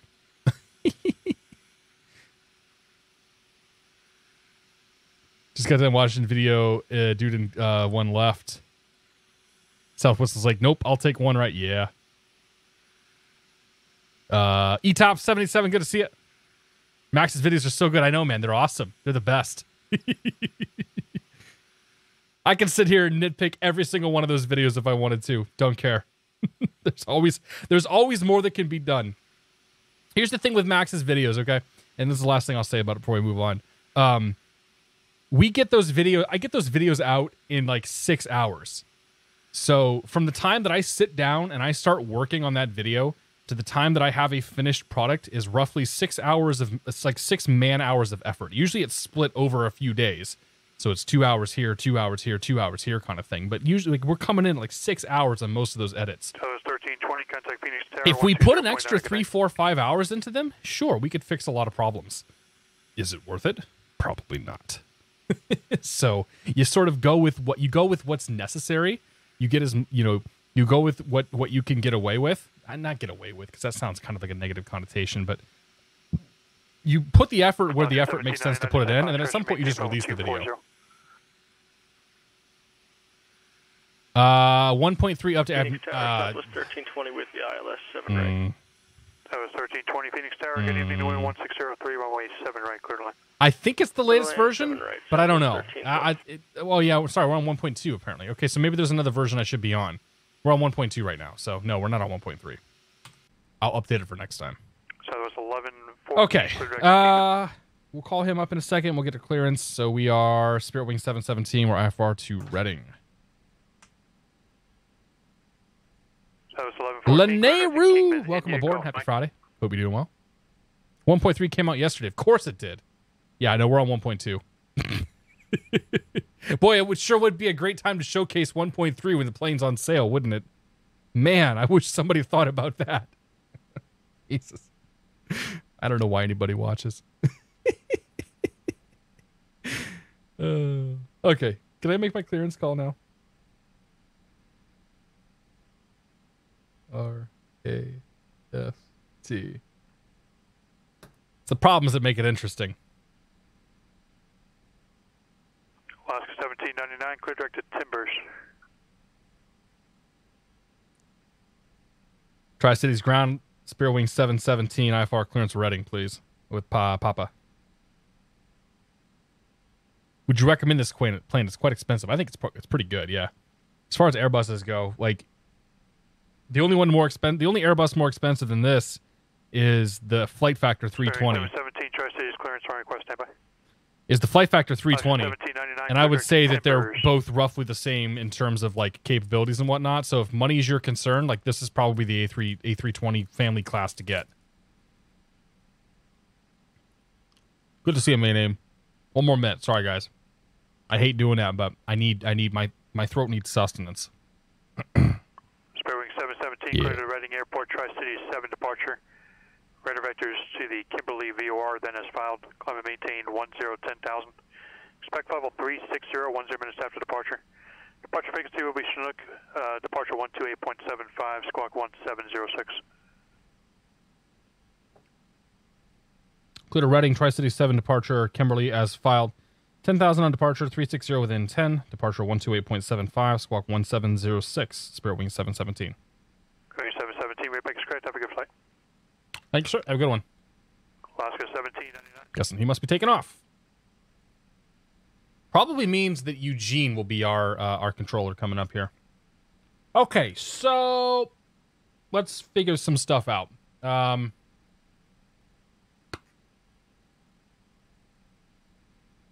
Kimberly VOR, I believe, is IMB.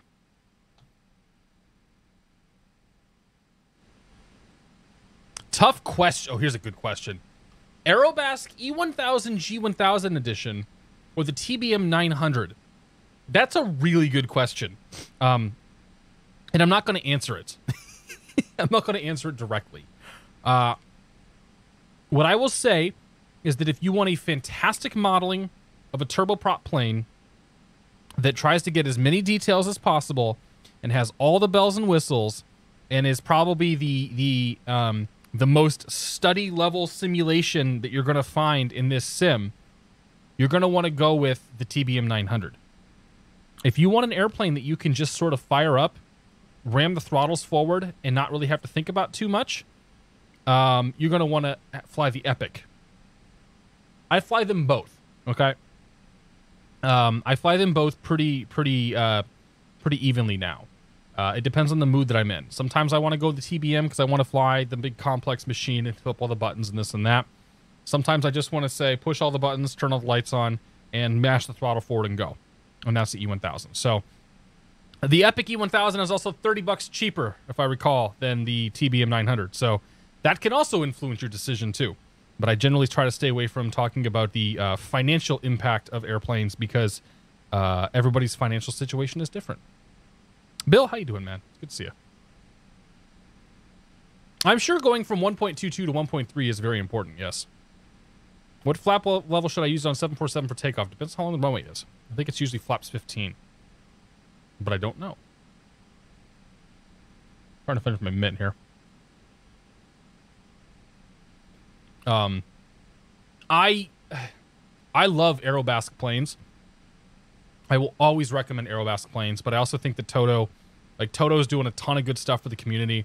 That TBM 900 is an amazing plane. And you can't go wrong with either one of them. They're both very, very, very good. So go with the one you think looks cooler. If that's what go if you want all the maintenance stuff and all the persistence and all that stuff, then TBM is obviously your thing. Okay. We wanted to check Tri-City's departure. So let's get rid of all the windows we got here. Add plate. Tri-City's airport diagram. Tri-City 7. And then add plate. Reading airport diagram. Tri-City 7 just has a top altitude. Seriously? This has got to be... Are you kidding me?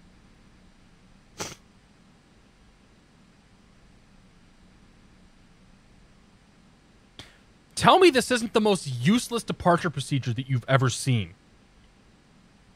In fact, I think we've flown this and had this exact same discussion before. Okay? Let's brief the Tri-Cities 7 departure. Taking off of all runways, climb on assigned heading for vector to assigned route fix. Maintain 10,000 or assigned lower altitude.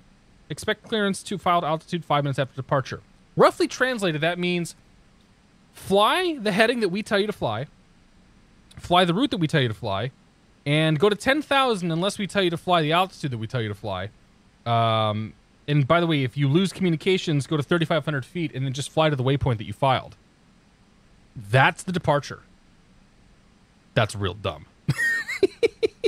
That's a really dumb departure. But whatever, dude. I'm not going to say anything. Okay. So, anyway, whatever. Let's go to plugins. We'll load up the... we will load up the ISIS screen here. And get ourselves loaded up. So, SimBrief is telling me we're going to have 130 passengers for this flight. No surprise. Fewer people want to go to Reading than wanted to go to Tri-Cities. I think all we have in Reading is meth, from what I understand. Passenger distribution. Ooh. Further forward, maybe. We want to have a zero fuel weight of 55.8. We have 55.9 right now, so we'll take a couple 100 pounds off there. Yeah, only with kilos, I should say. Apply those load settings, and we're looking for then a block fuel of 7.1. 7.1. There we go. Pull you over there. Come on down to the FMC. Go to the flight plan page, and I'll go to the init page. We're going to fly from KPSC /KRDD. And then we're going to go cost index from SimBrief.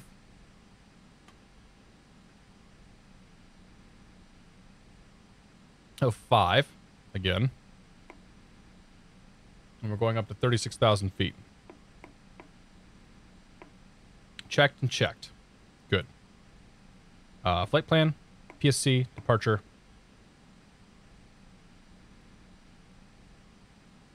Two one right.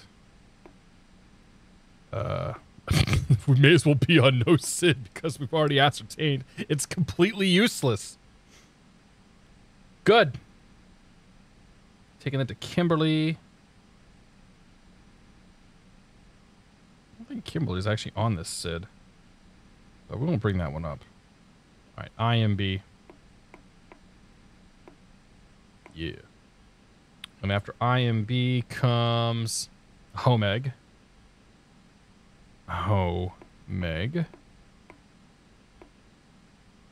Really? Oh, yeah, okay. Clear that. Good. That's good. Good. Let me put foreflight in here real quick. IMB, HOMEG, KRDD. Fantastic. All right. In it, go to the right. And our zero fuel weight. Our CG is 31.1. 31.1 slash. And the zero fuel weight is 55.8. 55.8. So we're just pulling all that information from right here. In fact, it tells you to enter these values on an init B page. And our block fuel is 7.1. Set. Okay. Pull you over here now. Do-do-do. Do-do-do. Do-do-do. 1 plus F. Our takeoff config. Go to the init page. Go to the perf page. So our V1 is going to be 142. Our V rotate is 148. Our V2 is 151. Our transition altitude will not be 5,000, but rather 18,000. And our flaps setting will be 1/ and then down 0.5. DN 0.5. Flex temperature today is going to be 72. It's a hell of a D rate. Thrust reduction altitude 1920, engine out. Acceleration altitude 820. So that's good. Okay, so that's done. Set.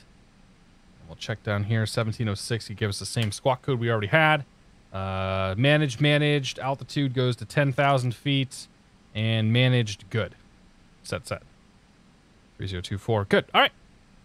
Ground to cockpit. Please show me where you want to go. I want to go right here, please. Boom. Ground to cockpit. Tow is driving up. Have you had a chance to fly any plane IRL? Yes, I have my pilot's license. The Bird 81, good to see you. I have my PPL. I have my instrument rating. I have 172 hours now, I think, in single engine airplanes. Yeah, I've done a fair amount of flying.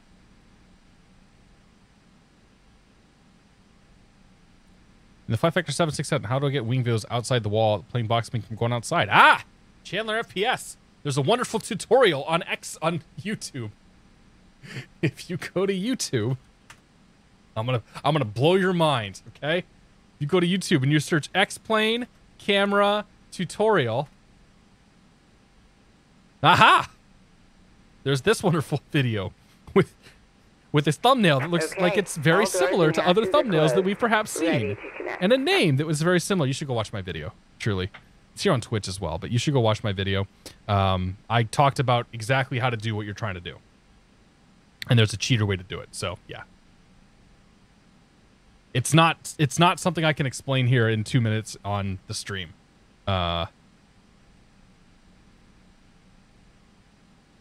Oh yeah, you can also do what Lenaru said too. Remove the solid camera from the object. But every time you update the plane, then that comes back. So, what are we drinking tonight? There's a glass of water over there, and this is gin and soda water. I'm taking it kind of easy this evening because I wasn't feeling the beer, and I'm super tired. Me being tired is one of the reasons why things are going so poorly this evening. Because baby hasn't let us sleep too much the last couple of weeks. Or last couple of nights. But, yeah, no, we're taking it kind of easy this evening. How long is the flights you're about to do? About an hour. So we'll probably be on the ground about an hour 15 or so. Who's that guy in the video? Yeah, right? Life is tiring, yeah. Especially when you have a 3.5-month-old baby. Connect! What's wrong? Why won't you connect? Please. Push! Push! It's not gonna do it, is it? You piece of crap. I mean, it's a great add-on, don't get me wrong.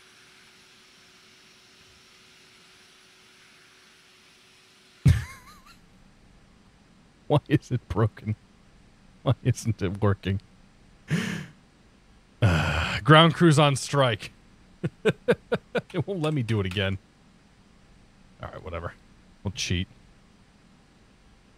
Screw it. Okay, so let's go lights, beacons on, nose light taxi, smoking signs, seatbelt signs are good. Those are good. Ground fuel pumps are on. Fantastic. So come down here. We turn on the igniter. We wait 1, 2, 3 seconds, and we hit engine number 2.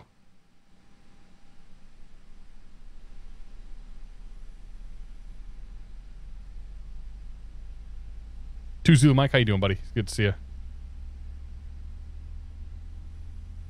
I didn't put the chocks in the first place. We just got brakes going. Our baby is 2 years old and I still can't get a whole night of sleep. Yeah.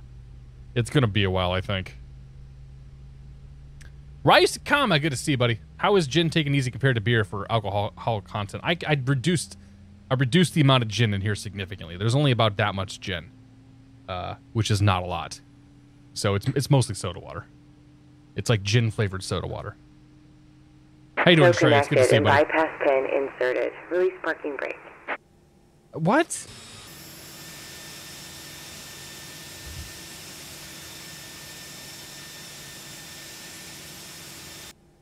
You gotta be kidding me. Starting pushback. Hey. Quit blinding me with your taxi light. Turn it off.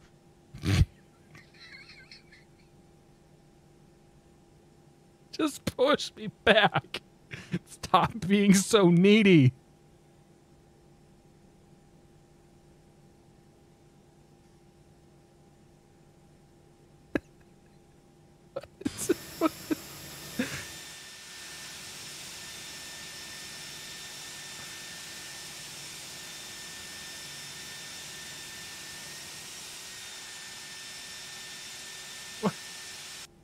The parking brake is off. Stop complaining. Oh, I was holding the brakes on my toe. I was holding my toe brakes by accident.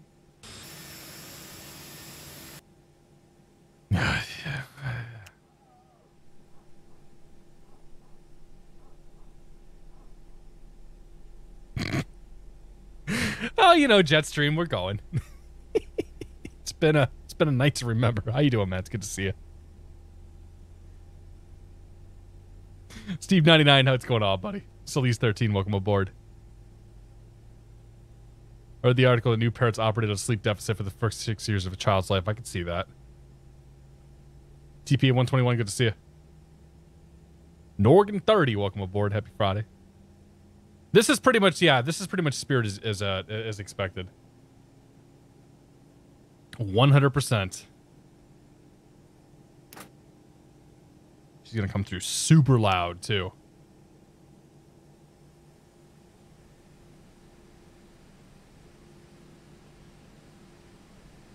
All right, ground point 8.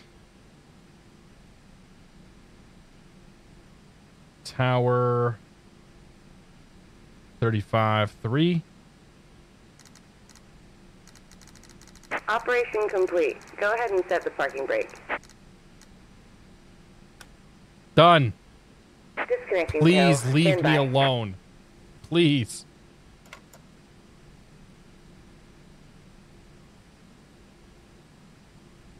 Okay, flaps are 1+F. Speed brake arms, auto brake arms, brake fans can come off now. Reset the clock. 3024 is good. Yeah, just leave. Come on, get out of here.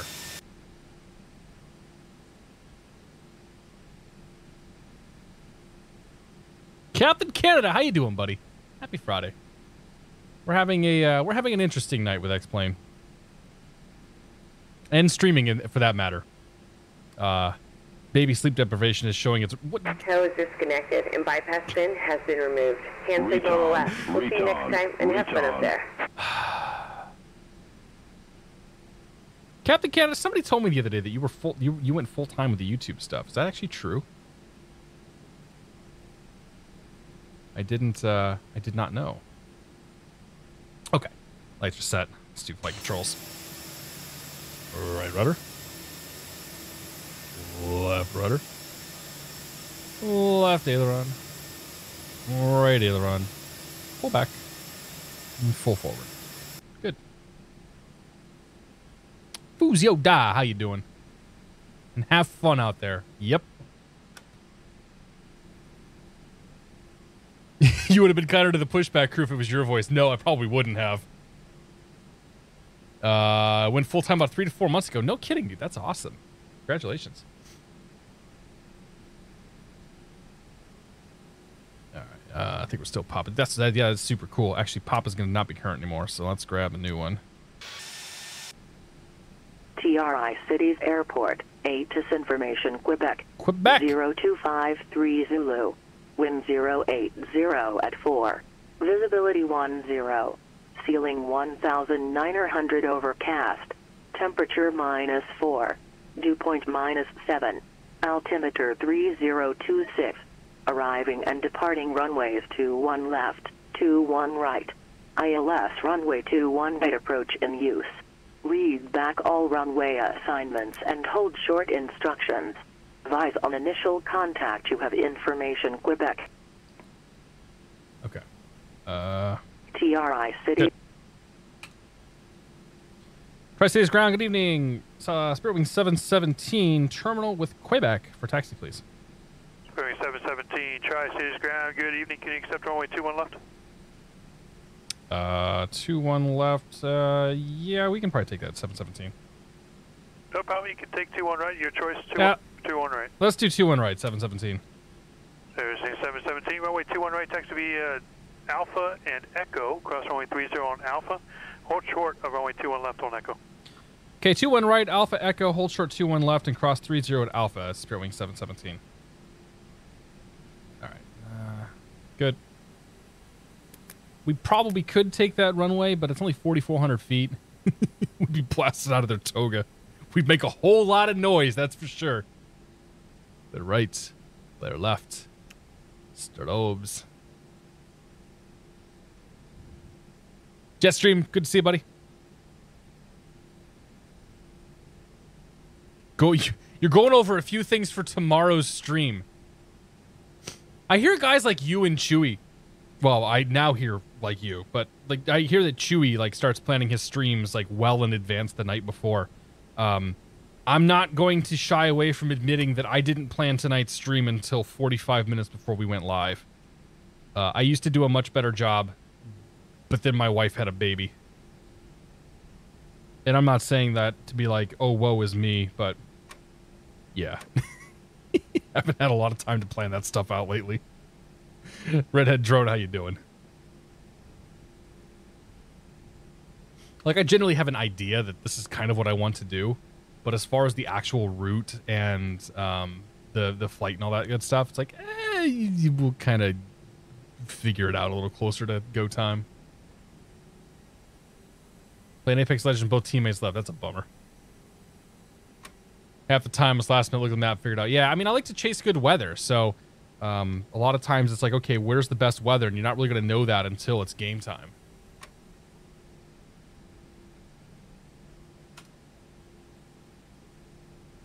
Oh, okay. This guy sounds like... 717, contact tower, good night. And tower 717.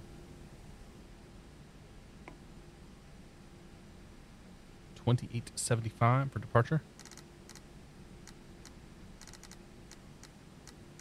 Okay. Tri-Cities Tower, Spurwing 717. We're coming up on 2-1 left, Echo. Spurwing 717, Tri-Cities Tower, cross runway 21 left. Runway 21 right, fly runway heading, clear for takeoff, wind 0904. Cross 21 left and clear for takeoff 21 right, runway heading, Spurwing 717. Okay, lights. Camera. Whoo! Action. Yeah. Time's on. Clear right. Clear left. Let's go flying.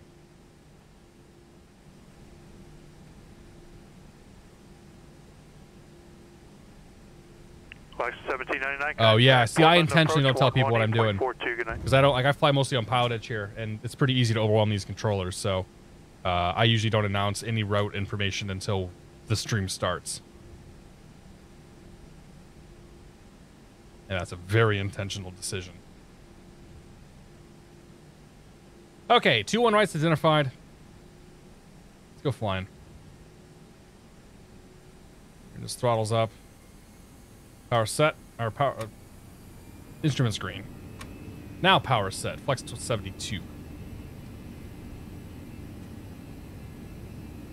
Airspeed's alive.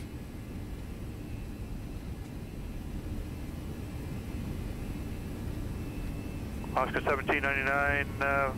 Port 100 knots. Good evening, altimeter 3011. Expect the ILS runway 10 right approach.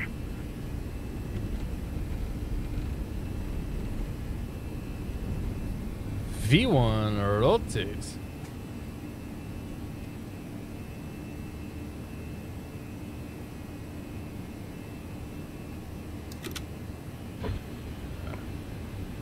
Current heading. Oscar 1799. Number change up. Expected visual approach runway 10 right. Go.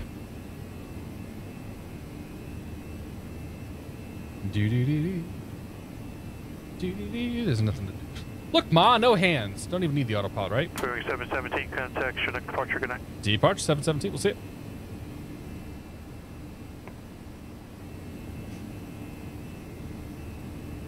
Okay, we got acceleration altitude here. Get her cleaned up. There we go. Bring her back, lever, thrust climb, good. Set. Okay. Chinook departure, Spirit Wing 717, 2,300, climbing 10,000.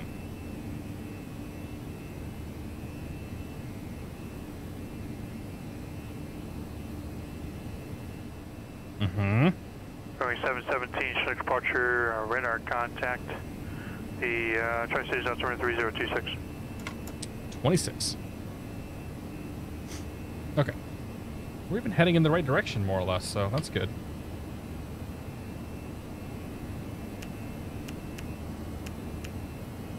Okay, after takeoff, gears up, lights are out, flaps are in and indicated.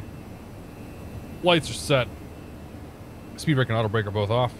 We're good. All right. P seems to handle it better. I've had controllers just log off more than 2 planes in their airspace. Yeah, I mean, like the stuff I do in VATSIM tends to be an F&O if I'm gonna fly, if I'm gonna actually fly on the network. So. Spirit Wing 717, clear back to Kimberly, resume on navigation. Direct to Kimberly, nav, Spirit Wing 717. All right, down here, direct Kimberly insert. Plane goes into managed mode, starts turning. PilotEdge is generally better to handle it, but the preference is that we don't jump on here and have 8 people flying in a conga line.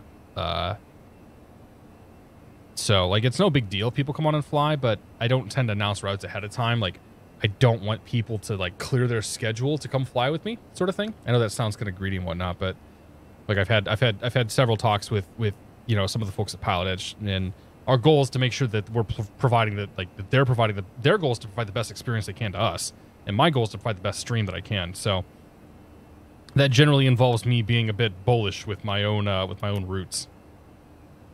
Again, it's all personal preference stuff. Ogdog, good to see you. How you doing, my friend? KN Lamb, how you doing, Ken? I think it's Ken, right? If it's not Ken, it's Ken now. Good to see you, buddy. Super Viking, what's going on, Adam? Cheers. Happy Friday. Remix Reviews, welcome aboard. Toliss indeed. Spirit Wing 717, contact Seattle Center 121.4. 21-4, Spirit Wing 717. So 121.4. Now, if it's on VATSIM, don't get me wrong. I want everybody to come fly. I want to bury those F&O controllers in traffic. Because that's what makes it fun. Seattle Center, Spirit Wing 717, 9,704, 10,000. Spirit Wing 717, Seattle Center, good evening. Climbing tank level 230. Level 230, Spirit Wing 717. All right, we'll push that in, go back to managed mode. 230. Up she goes, nice and smooth. I love flying the Airbuses. Once you get them programmed correctly, they just sort of do what they're supposed to do. Have you ever had an engine failure before an X-Plane 11? I've had a few, yeah. I have failures turned off though. I don't find failures to be particularly interesting because I don't know how to handle them in most cases. And usually it's just me sort of fiddling through like, okay, what's the thing that I'm supposed to do here? Oh, I turned the engine off. Well, I guess we better go abort the flight. Like, it's not interesting to me. I'd rather just go finish my flight and go somewhere. Personal preference. Looking forward to Orlando. Should be a blast. Yeah, dude. You'll have to, Captain Kitty, you have to reach out to me. Let me know what your schedule looks like. My buddies and I are getting in Friday afternoon, and we'll be in till Sunday afternoon. So we're pretty short in town, but we'll be hanging out all day or all weekend. Ground stops are fun. Yeah, no kidding. Well, so PilotEdge won't ground stop, but PilotEdge they'll meter traffic. So if it's looking like a lot of planes are coming in and flying a conga line, they'll put like 20-25 mile in-trail spacing, and then just hold people on the ground and won't even let them off. And VATSIM will do that too to a lesser extent. But yeah, I don't know. Both networks handle it differently, and I generally care more about making sure the PilotEdge users are having a good experience. Like, the other crappy thing about me coming in with like 8 guys flying in a conga line is that anybody else who's flying around with us is kind of getting, like, not flying with us, but flying in our area, you know, like Western US, is kind of getting screwed. So I don't want to do that to other users too. Gonna go Tuesday, leave Monday. Haven't been on a vacation in a couple of years, using this as perfect excuse. Beautiful. Got a sweet Airbnb house right around the corner from the event. Nice. Yeah, I got to do that this weekend. Find our house. We got like 12 guys. We got 12 guys going. I got to find a place big enough for. So, and then I got to convince them that, hey, like 12 dudes coming to your Airbnb, like, we're not going to destroy the place, because that's going to come up, I'm sure. That sometimes the ground stuff can be fun, Ernie. Yeah. Like, the Miami stuff was hilarious. Some of the DC stuff has been okay. Like, there's definitely been some cases where we've had ground holds and whatnot, where it's like, all right, we're going to have a good time now. 4 months away. It is. Nah, dude, it's 3 months, man. It's 3 months, Max. It's June. It's already March. Mamba Gator Gaming. How you doing, buddy? Good to see you. Happy Friday.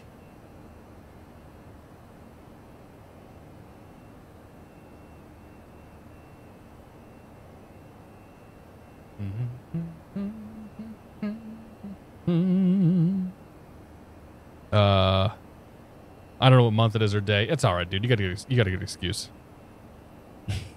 All the dudes are nice. They'll love us. Yeah. Well, because one of the questions for Airbnb is always like, so what's your purpose for being in town this weekend? And I've even been in the case where it's like, yeah, myself and 2 other guys are coming in town to hang out and go, just whatever, do our thing. And they've been like, yeah, no, sorry, you're not really kind of the person that we're looking for. Really wish I could go to Expo this year. I'm in Nashville the week before. I don't want to spend too much money. That's all good, dude. Yeah, we'll see where they put it next year. Oh yeah, speaking of Expo, by the way, Evan from Flight Sim Expo is going to be on the stream on Monday.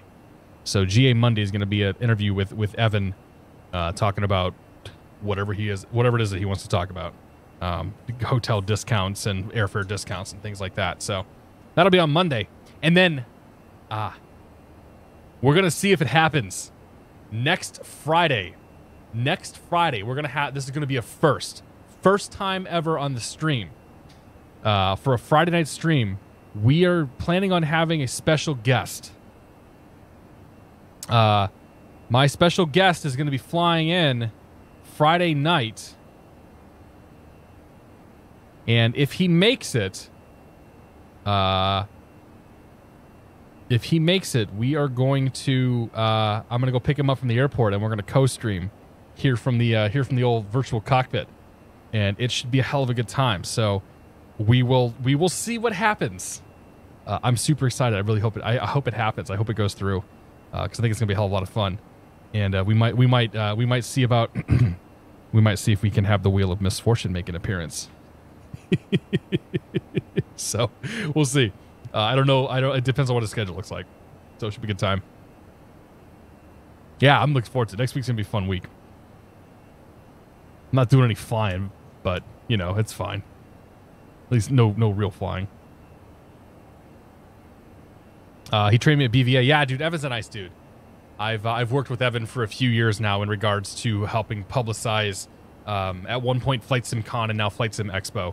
So him and Austin and like all the guys that are working that whole team, they're fantastic. And it's been fun. Like every single year that we've worked with Evan and whatnot, and those guys, like you can tell they're getting better at this whole like organizing a convention thing. It's good stuff. May or may not be true, Max. Captain Canada, we'll see about that, man. Yeah, I think that's his plan. I got to figure out what day he's going to do, what day his plan is though, and whether or not we're even invited.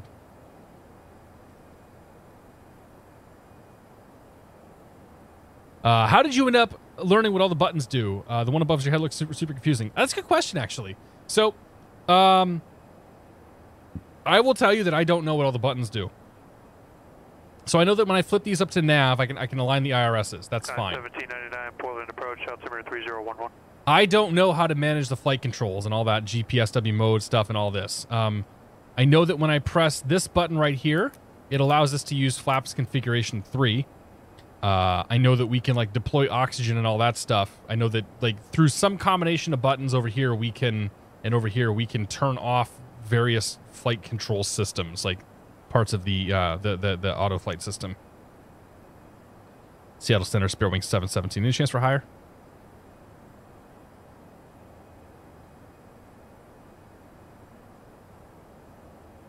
Maybe. Spirit Wing 717, Roger, climb, maintain level 360, contact Seattle Center 135.15. 360-135.15, Spirit Wing 717. Okay, 360. And 35.15. I think he forgot about us, but that's okay.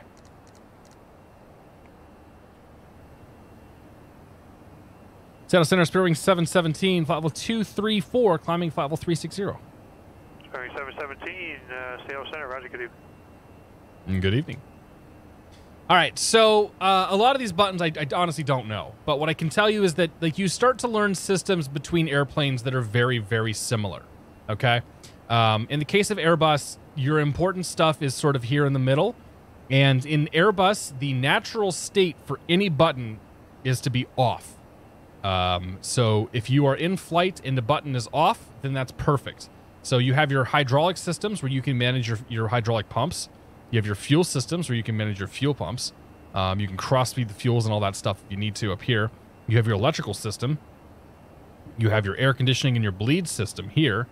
And you have then your anti-ice, your probe and window heat, your pressurization, your APU switches. Like every plane has these same systems, at least every jet. So every jet has a pressurization and a bleed system. Like that's what sort of powers the air conditioning and like the various parts of the plane. Every plane's got electrical systems. Every plane's got a hydraulic and every plane's got a fuel system. So these are going to exist somewhere on a plane, and they're usually together. It doesn't matter if it's a 727. The 727 has more buttons and gadgets and gizmos and whatnot because it's got fewer electronics controlling things, but they're all grouped together somehow. So once you understand that at a core, you can then sort of relate that then to other airplanes. And that's how I approach every single one of these planes, whether it's an Airbus, a Boeing, whether it's GA, whether it's an airline or whatever. Like I know I have a basic subset of this is how airplanes work, and let's then figure out how to then morph that into what we need to do. You'll notice when I get into a plane like the Embraer, that's when it starts to get a little weird because the Embraer is very different. I have a very tough time with those airplanes because they're so different. But you kind of the same sort of thing. You just kind of can sit down and you can figure it out. So yeah, I mean, I know like most of the buttons, and it's just been from experience. Like I read the manuals, I watch the videos. I'll come in here, I'll just tinker around. Like I've come in here and push every single one of these buttons at some point, and that's how I learn what they do. So I'm up here in cruise. I'm like, okay, well, these probably are some sort of pages, right? I bet they're pages for the lower ECAM display. Sure enough, okay, bleed system, yep, okay, pressurization system, yeah, that looks good. How about if we want to see what the wheels look like and what the brake temperatures are at? We can see what the air conditioning system is doing. What's the temps throughout the plane? So every one of these, buttons I've come through and I pressed at some point, just mostly out of curiosity than anything else. Like the most complicated thing in the Airbus, for example, is the auto flight system and understanding the relationship and the differences between push and pull. So if you push in, you're giving the plane control. You're letting the plane manage whatever it's doing, whether it's speed, heading, or altitude. If you pull back, you're saying, I want to do this thing. So if you pull back on speed, it's like, okay, I'm going to manage my speed manually. Push it forward, it can be yours. I pull back on this, I say, okay, you're going to fly in heading mode now. Push forward, not anymore. Same thing with speed, or with altitude. If I pull back, we go into open climb mode. If I push forward, I let it do a managed climb, which in this case is going to be an open climb. But as you have altitude restrictions and things like that, it gets a little bit different. And that sort of, works all the way down the line.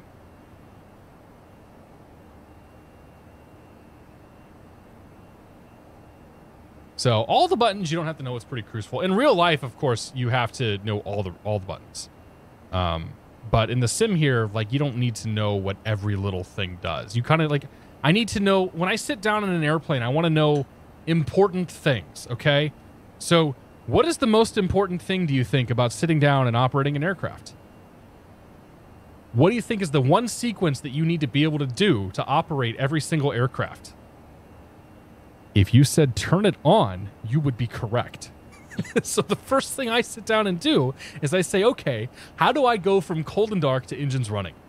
I'm not going to worry about any of the other stuff in this airplane. I want to figure out how do I turn the engines on. Fuel pumps on. So overhead panel dark. Okay. Ignition switch to start. And then engine start switches up. That's it. All right, so I got that part. And then you can figure out LNAV and VNAV and kind of all that stuff. But the first thing I do is I sit down in a new plane. I say, okay, I'm going to turn the engines on. Crazy Diamond says, turn on the coffee maker. That would be a close number 2. We'll call that the 1.5 most important thing. How you doing, Crazy? Good to see you, man. Airbus nailed it. Simplicity and effectiveness is on point. Yeah, I agree. Like, I don't really care about Airbus versus Boeing, but I will say personal preference.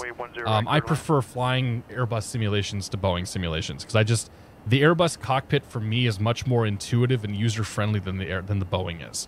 I like the way it flies better because I'm a technology person by trade. I've been a computer programmer, I've been a support person, whatever. Like I've done all that stuff, and this thing behaves like a computer, and that pleases me. I know a lot of people don't feel like that's the they don't feel the same thing about that, but that's okay. The Embraer FMC makes my head hurt. Dude, it's so bad.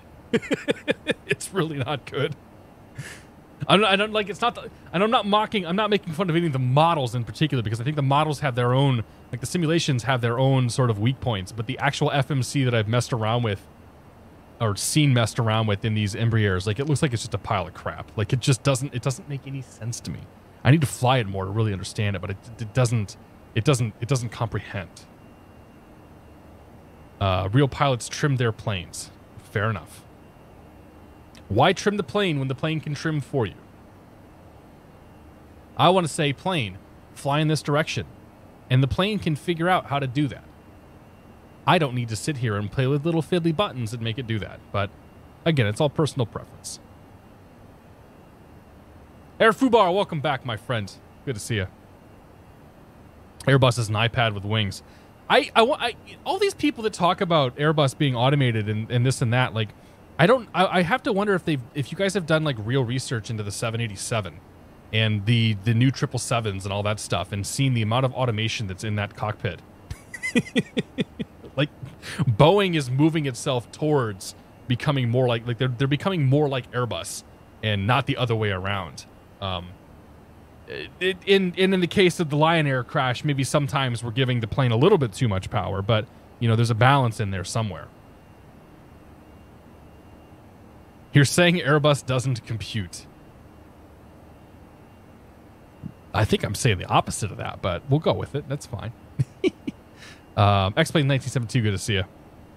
Think like a computer and you know how to fly the Airbus. Yeah. I mean, it's all about procedures. If you don't do and I got so frustrated. I got so frustrated when I started flying Airbuses in the sim, because I'm like, this doesn't make any sense. Why would you do the thing this way? And you just like, you have to sort of change your mindset, and you have to learn the procedures. And once you learn the procedures and you learn the proper way to do things, you're like, oh, okay, that makes sense. Yeah, I got this. 2,000 feet, and we've put ourselves into a cloud layer here. What are the odds we're going to climb out of this? I think we're going to be okay. I'm sure I've exiled half the chat now by having this conversation.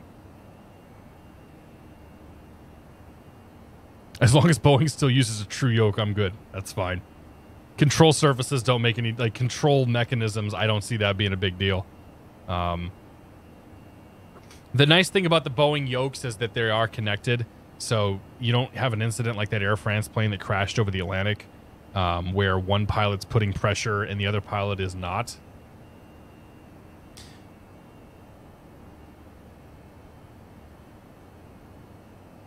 Nothing beats a good old Tupolev Tu-154. Ah, we have a masochist in the room now. Somebody who hates themselves. I see.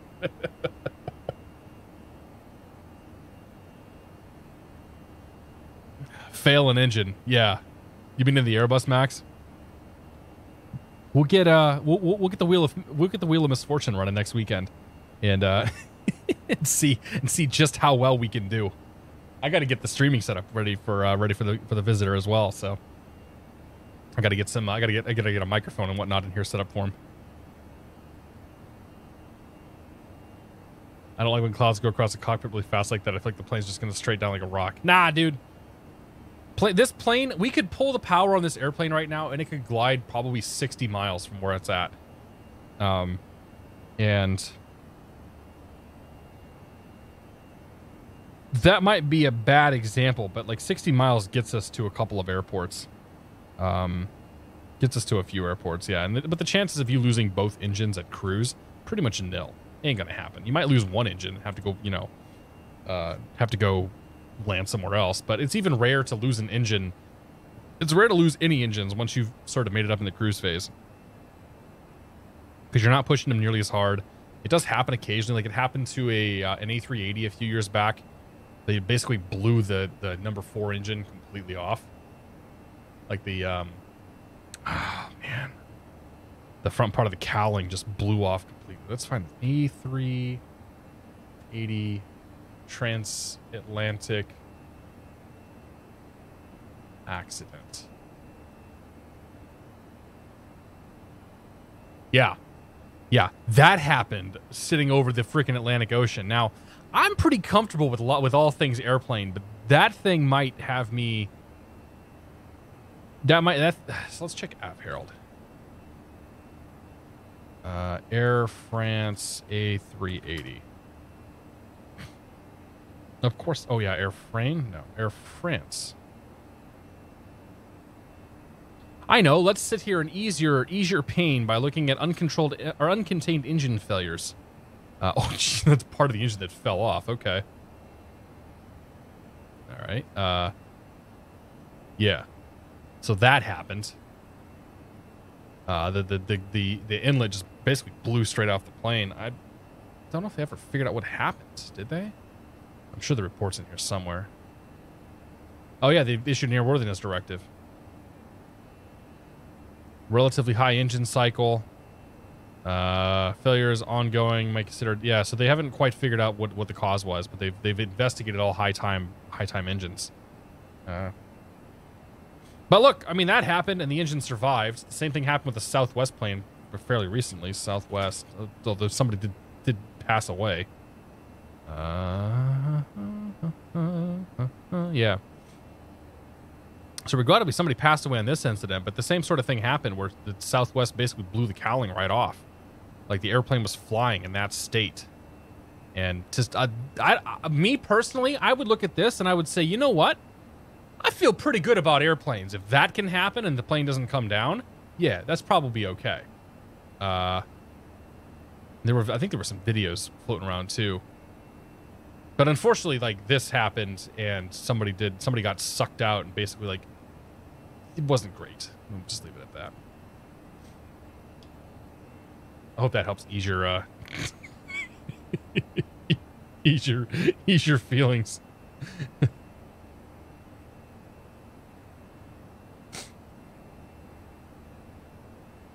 Yeah, there's been a few uncontained failures like that.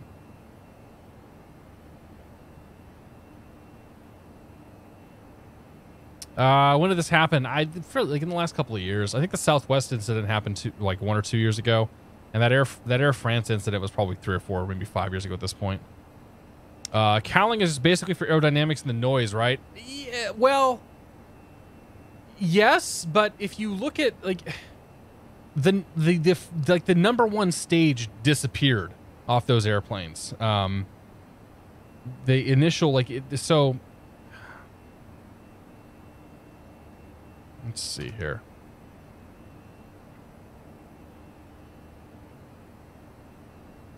Like, if you look at what happened to this airplane, you can see that I think the number one fan blade on that thing like blew straight off.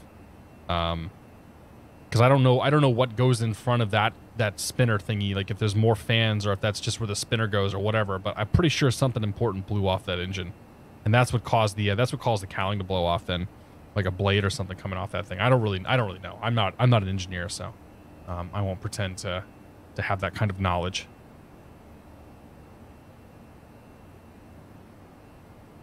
I mean, it would be terrifying, that's for sure. Yeah, and having even the remote possibility of being sucked out of the airplane, whatever, that's certainly scary. But like the number of times these incidents happen is remarkably low. Like that was Southwest's first ever fatal accident or incident.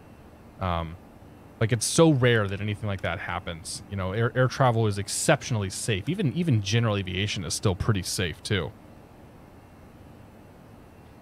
But yeah, I mean, like the planes, those planes are pretty resilient, man. They can take they can take a hell of a beating and not fall out of the sky. So I wouldn't be super concerned about it. Go read up on the Gimli glider. That's an interesting one. They ran out of fuel and they ended up gliding to safety. I think it was actually a mission in FSX.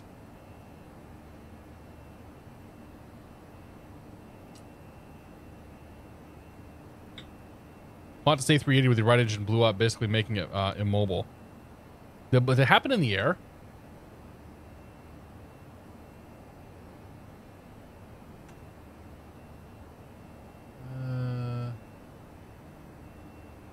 That was Qantas Flight 32. I guess is what we're doing for the rest of the flight now, aren't we? Let's look up incidents. Okay,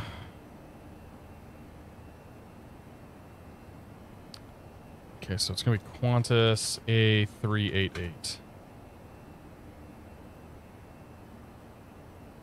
Right. There's no U. There is no U in Qantas. Spirit Wing 717, clear direct to the Reading Airport. Okay, direct Reading Airport, Spirit Wing 717. Direct to Reading. Insert.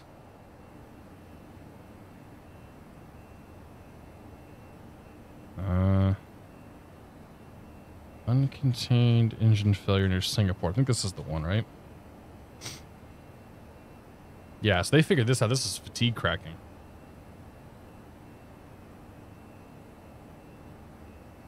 Oh man, it blew pieces right through the fuselage too. Oh jeez. That's the scary part right there. It freaking blew right through a communications core. Wow. Holy cow.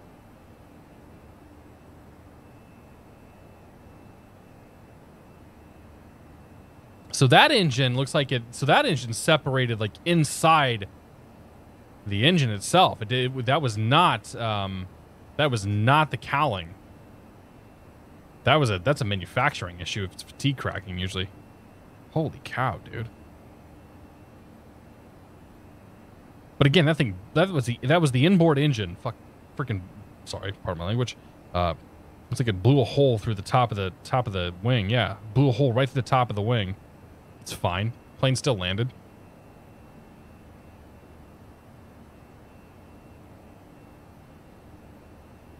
Wow, that'd be pretty nuts. I mean, yeah, there was the two 767 fires, the one in Vegas, I think one in Chicago. They were both fatigue cracking on one of the discs that ended up failing and blowing apart. Like the one in Vegas is pretty nuts, pretty big fire. Like they're lucky they didn't get in the air. That one probably would not have ended well if they gotten in the air. Wouldn't it be just swell if your captain was over the radio reading out horrible incidents? Here's all the things that happened to other airplanes. Not ours, though. We're fine. We're good. Bring out the swear jar. I know. Sorry about that. I do my best not to swear. Lucky they didn't rupture a fuel tank and start a fire. Yeah, pretty much, man. Like, that's... Having an interior failure of the engine like that, that actually is kind of terrifying. Qantas Flight 32 was due to a mechanic not properly drilling a hole in the oil supply line. It was drilled off center. That line failed, and not much oil was provided at the point of the engine. Boom goes the fan segment. Ah, no kidding. Nutshell Pass Big D. How you doing, buddy? It's good to see you. I did not know that. This is why we do these things. Brace for impact. Good to see it. Pajamas. Good to see you as well. What weather engine is that? We're running stock clouds. And we're using FS Global Real Weather to generate the weather.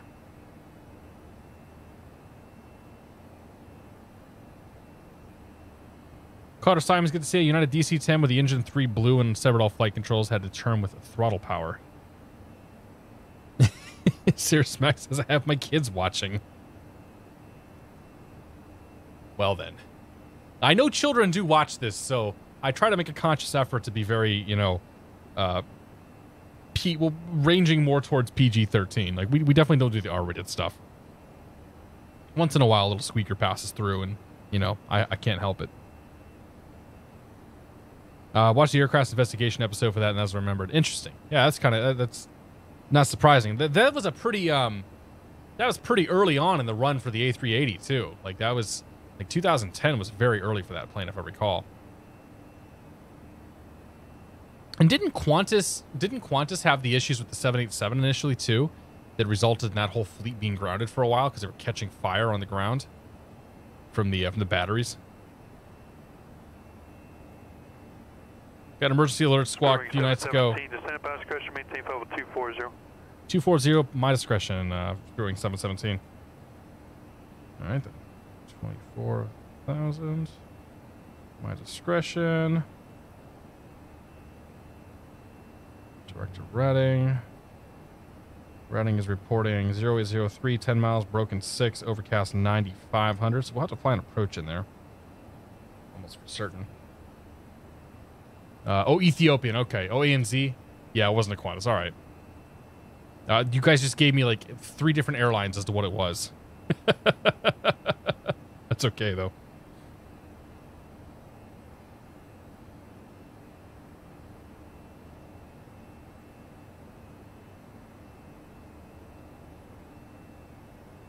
Look at the FAA update. Atlas Air flight recovered a voice recorder. I'm glad they got the voice recorder at least. Because that'll at least give some indication. Hopefully they find... I mean, if they got the voice recorder, they should be able to find the... you think they'd find the data recorder as well. Yeah, I mean, it's... I love reading about those air incidents. Like, I love seeing... And not because they happen, because a lot of times it ends in tragedy.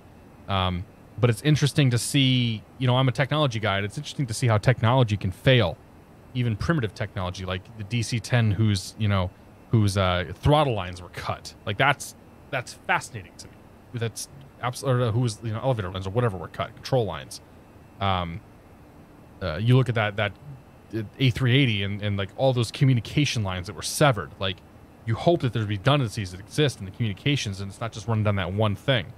Who knows? Time for one more beer before we land. You got 23 minutes.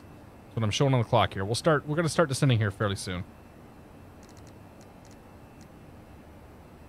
So, what do we got? We'll get destination data in, though. Make this thing happy. So, we go perf. Next phase. Next phase. Okay, altimeter's 3001. 30.01. 1. Temperature. 11 Celsius. It's actually kind of nice out. Winds are 080 at 3. /03. Transition altitude's 18,000. Decision height, we'll figure all that out here in a little bit once we have an approach. Cool.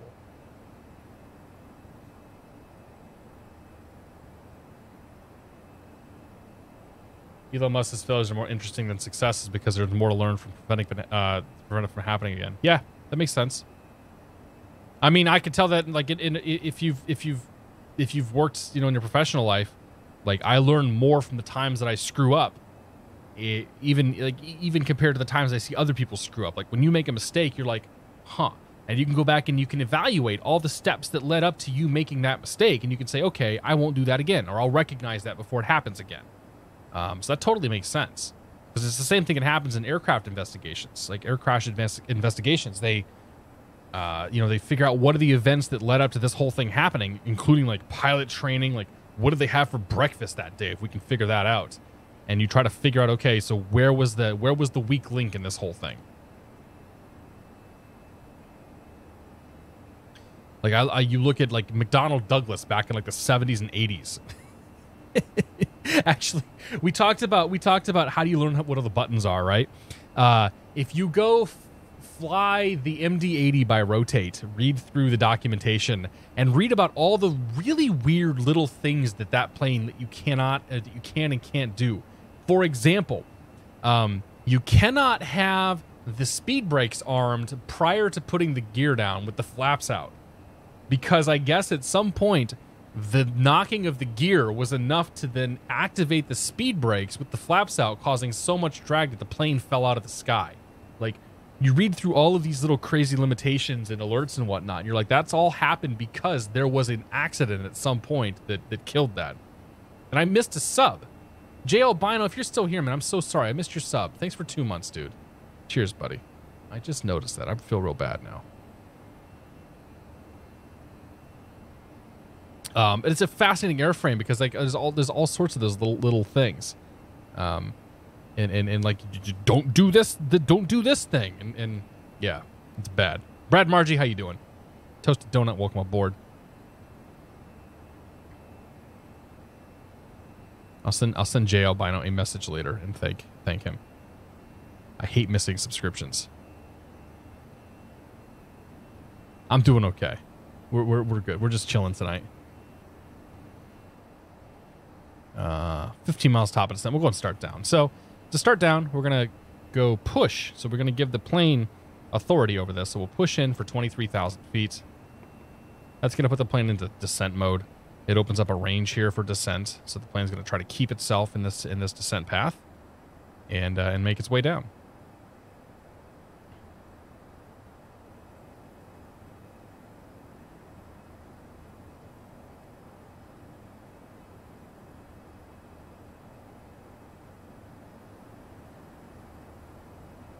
Big thing they teach us about ADM is an accident isn't one event, it's a chain of events. Yep. Like airplane decision making, I think is what ADM stands for. Might want to check out the book Plane Crash. It covers a lot of aviation accidents and science behind them. I'll look that up. Ground, Army Quest, standby. Yeah, I'll look that up. Because yeah, like you said, the sequence of events, that's the crazy part. Like all of these bad decisions had to happen. And sometimes good decisions, like all these decisions had to happen for this thing to end up in the state that it did. Into the ice cream mountains we go. Whee! 4708 November, clear to the Great Falls Airport. Grizzly. I'm looking forward. Aeronautical. Yeah. Sorry, aeronautical decision making. Thanks, Max. I'm supposed to know that. Maintain 13,000. I don't. Frequency 124.9er, squawk 4357. 24-1.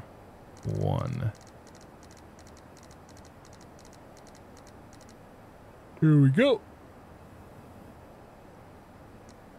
Back all runway assignments and hold short instructions. Boy, this one sounds Advise sleepy. on initial contact. You have information hotel. Hotel.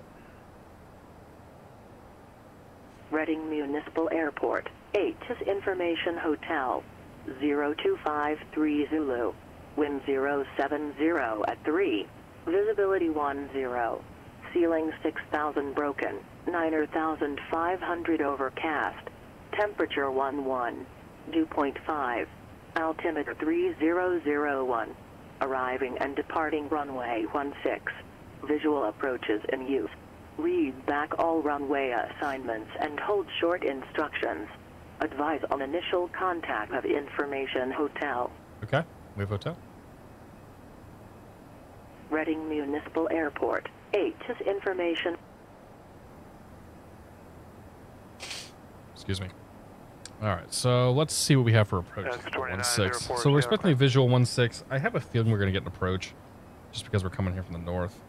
I don't know if he can get us down low enough around there to be able to fly in. So there's a localizer DME 16. Localizer DME back course for 16. Then is filed. Climate maintain 9,000, expect 15,000, 5 minutes after departure. We can do that. Frequency 120.4, squawk 6336. Yeah, it's just RNAV for the rest of it, so. Yeah, so if we have to fly an approach, it's probably going to be this localizer DME back course 16. Just because 16 appears to be the runway we're going to be flying into. So we'll brief that as we get closer, but they're straight in minimums, okay.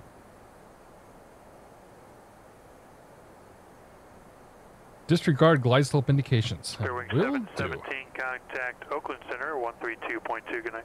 32-2, Spearwing 717. 32.2.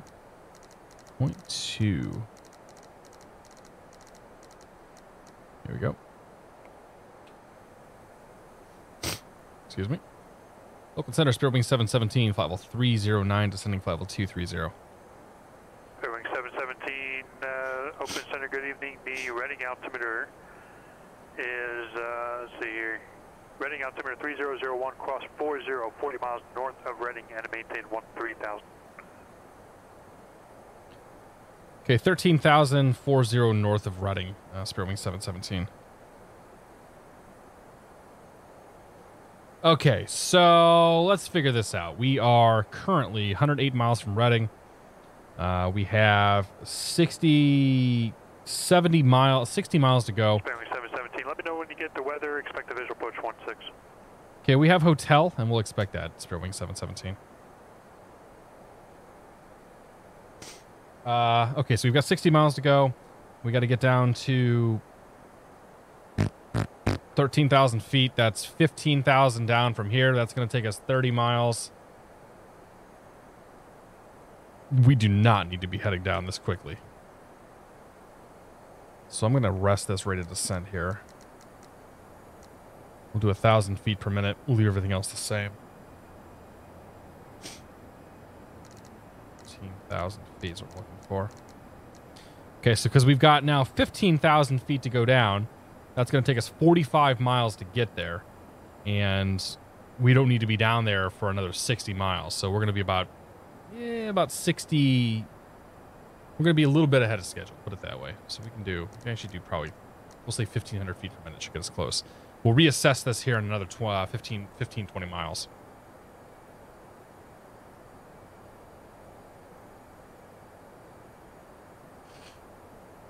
Excuse me. A little stuffy all of a sudden. The world is running out of pilots.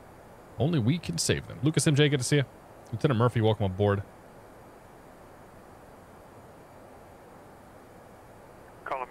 ADM. Yeah, okay. ADM is sort of the single pilot version of CRM. Yeah, kind of. November, affirmative, expect 1-2. Back course hype. Show me how it's done. Yeah. I mean, this plane would just fly like a GPS approach. Like I don't think there'd be anything to flying it in the Airbus. November, thank you. Taxi 2, runway 12. The aircraft's crashed for temporary measurements like do the approach. Oh yeah, okay. That was yeah. It's amazing they found the black boxes for that Air France crash.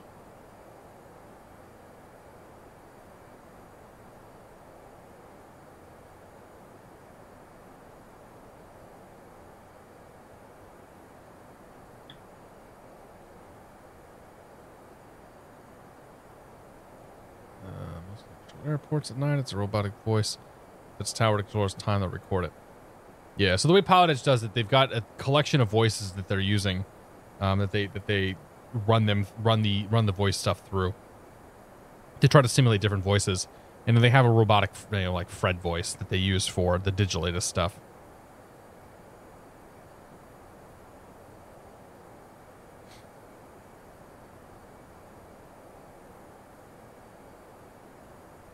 Av Joe, good to see it. Been following the streams for a while now. Enjoyable. Just a question. I have the TBM 900. I'm not sure the latest X-Plane beta build is okay with the TBM 900. Yeah, so the TBM 900 works in the latest build. You need to make sure you download an update from, download the latest version from X Aviation. So it was broken for a while, but I think they fixed it like a week or two ago. I'm currently running the latest version of X-Plane. I'm on I think release candidate 1 for 11.3.2. Or whatever the latest beta version was as of like this morning. So yeah, and I've had no issues with the TBM, but they just updated the TBM maybe a week and a half, 2 weeks ago.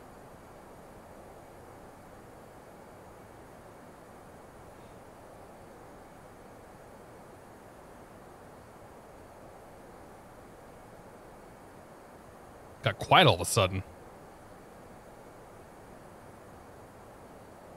Okay, so I said we'd reevaluate. We're now 40 miles out from our descent point. We need to go down about 10,000 more feet. So we're actually pretty close to where I want to be right now. So let's go ahead and drop ourselves into open descent mode. That's going to pull the throttles back to idle, and it should descend about 2,000 feet per minute to 2,500 feet per minute. It's kind of what we're shooting for here. So yeah, that'll be good. So that'll get us down there and hit that point that we're looking for.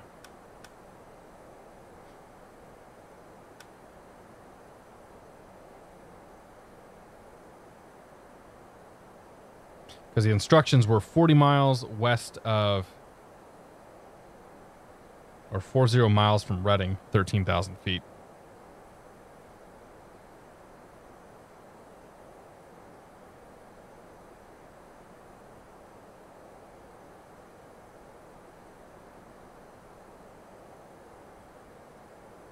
They're still doing research on the 767 that crashed last week.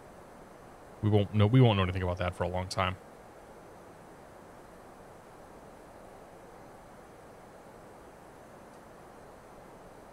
Rubber 57, good to see you. I'll check it out, Robert. Thanks.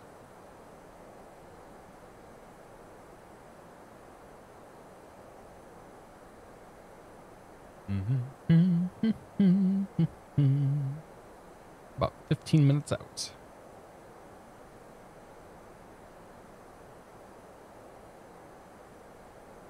Yeah, I mean, if you're interested in that kind of stuff, if you're interested in seeing more information about on those events, especially as they're happening, like, honestly, your best bet is the Aviation Herald, Av Herald. Like, this website's fantastic for getting this kind of information. In fact, there was an update today. So February 28th. So their hands and knees search the crash site. Today, the NTSB announced cockpit voice recorders recovered from the crash site, currently being transported. So we'll probably get transcripts back from the cockpit voice recorder once they have them. They usually release that pretty quickly. With lots of redacted stuff and whatnot, but holy crap, dude. This is how they're having to search for everything. Wow. Yeah, Av Herald's a fantastic resource to see this kind of stuff, and he does a lot of really good analysis on some of the accidents and whatnot.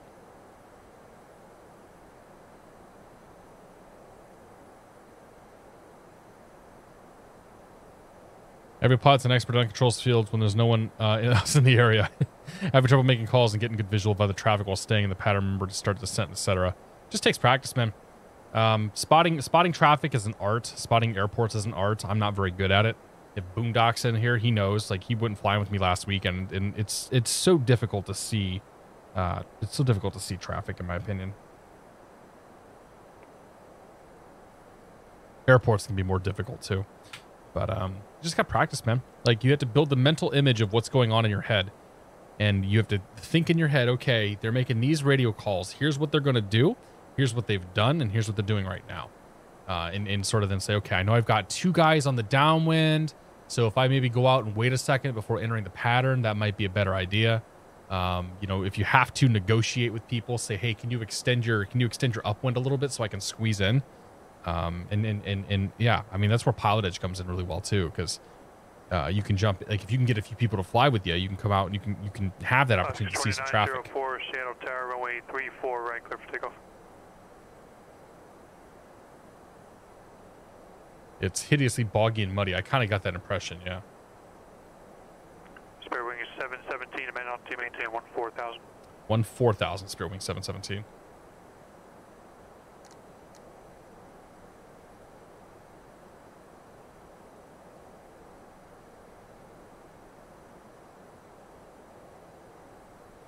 I'm not confident that we're going to get this airport. We'll see what happens. Airport elevation is 505 feet. So we'll see how quickly he can get us down.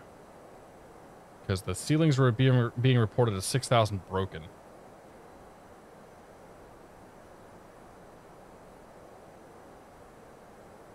Sim Dude, how you doing, man? It's good to see you, John. Happy Friday.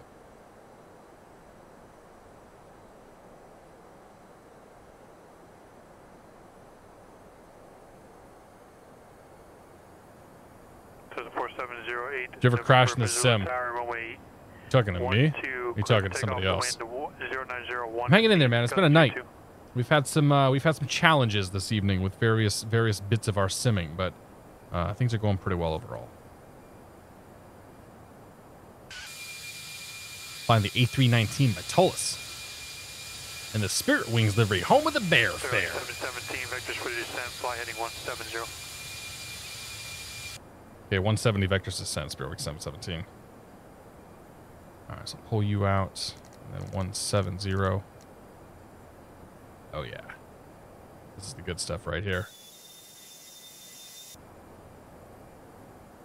Do you want to save that picture? It's a pretty cool picture with the clouds back there. Alaska 2904, contact departure, good night. Yes, okay, he's going to bring me out west of the field, drop me down, and then get me in close. I'm assuming. I know this field's kind of weird for their MVAs and whatnot. Father Life's pretty good, man. She's definitely a ham. 2904, 04, sail departure radar contact. As soon as we're done, as soon as we're done the stream here, like might have to go feed her. Unless actually my wife might be taking care of that. But yeah, she's good. She's it's a lot of work, man. I'm tired. Pasco 2904, turn left. Tip for scanning is always keep your eyes moving. You have a blind spot each of your eyes. Everyone does. Traffic report 11 o'clock. Just look at 11. Stern. Keep your eyes moving in the vicinity. That's what I try to do. But yeah, it's a good tip, Ernie. Thank you, man. It's I have a problem. I have a problem finding traffic. Like I don't know what it is. I don't know. Am I using reshade? I'm not. I don't like reshade in those add-ons. I think they just add instability to your sim. If I come to PilotEdge with an IRL, PPL, and IR ratings, how would the transition work? Log in and start flying, man. You don't have to do any of the training material or any of that stuff. You can just log in and go. 717, descend maintain 13,000. 13,000, Spirit Week 717.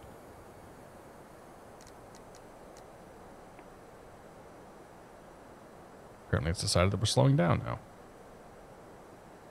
Okay. 2904, turn left into 160, unable to proceed direct to Boozo. Yeah, I mean, you could just jump in, and it's not too bad. Like I find my flow in the cockpit is very similar in the sim to what it is in the real world. Obviously, I don't have physical buttons to reach out and push and turn and whatnot, but I have my iPad, I have my pad of paper, I have the exact same pen. Everything that I'm doing in the sim is close to what I'm doing in the real world. Yeah, real world. I have difficult time spotting traffic in the real world, and I don't know what I can do to make that better. Like obviously at night it's a piece of cake, but during the day it can be tough. If you see traffic and it's not moving in your windscreen, you're on a collision course. Good to know. That's not a fleck of dirt. That's actually another plane.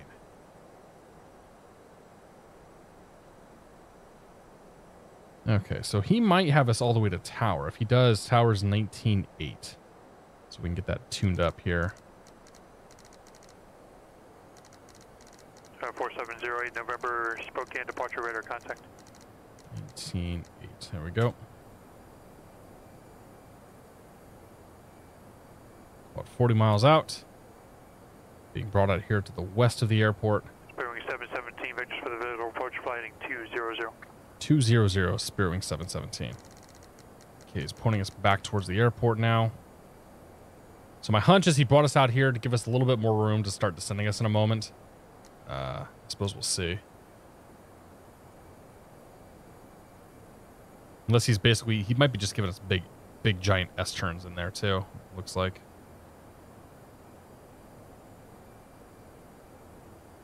How's the cat doing? Cat's doing fantastic.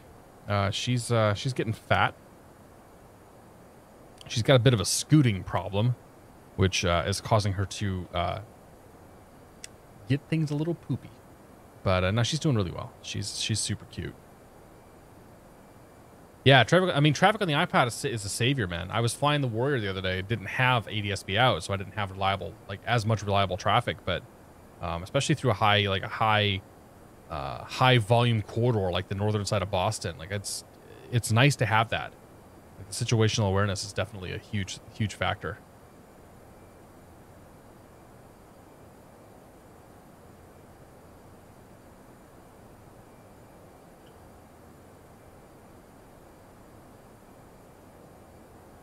Spirit Wing 717, descend maintain 11,000.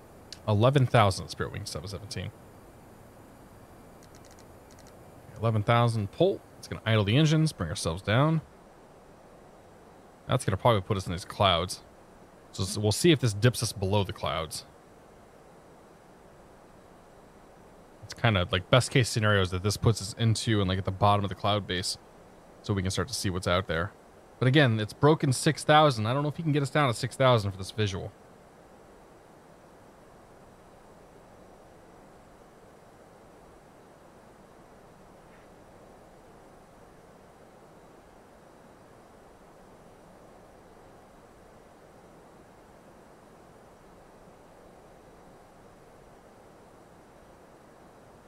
Jojo Bear, good to see you.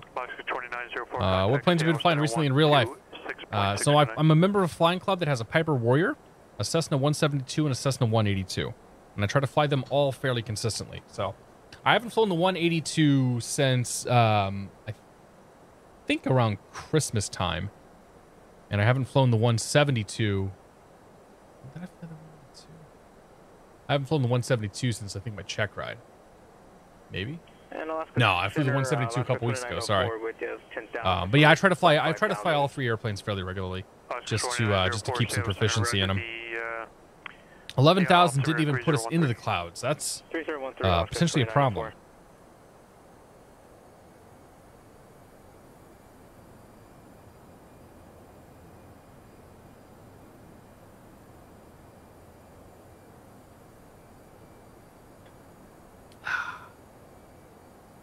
All right.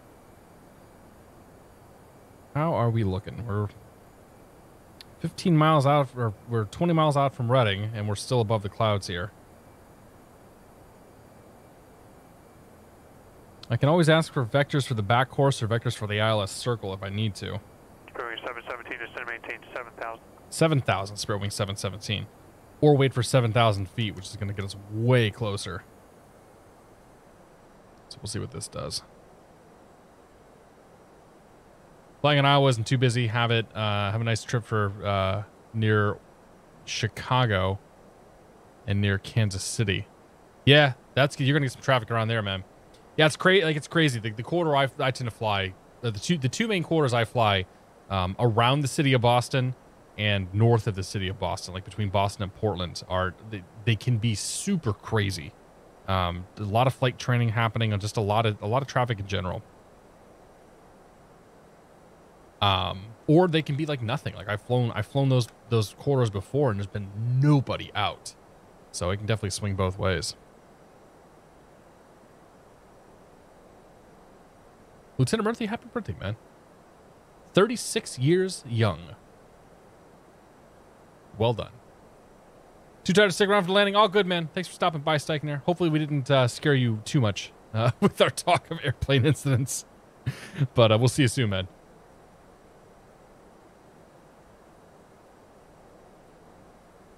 Interesting. Still not in the clouds. 2,200 feet to go. Spirit Wing 717 is to maintain 5,000. Advisory to the field inside 12 o'clock at 10 miles. 5,000, Spirit Wing 717. Look for the field. All right, so we are 10 miles out. I'm going to go ahead and pull speed brakes out here. And we'll get some serious descent. Well, we'll get some bigger descents going.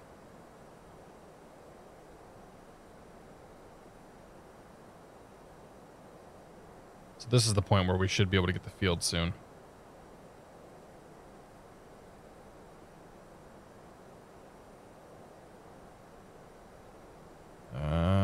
Let's see. 3,000 feet's top of this delta, so we don't have any speed limits. 200 knots inside the delta. We're going to be above the delta on this vector.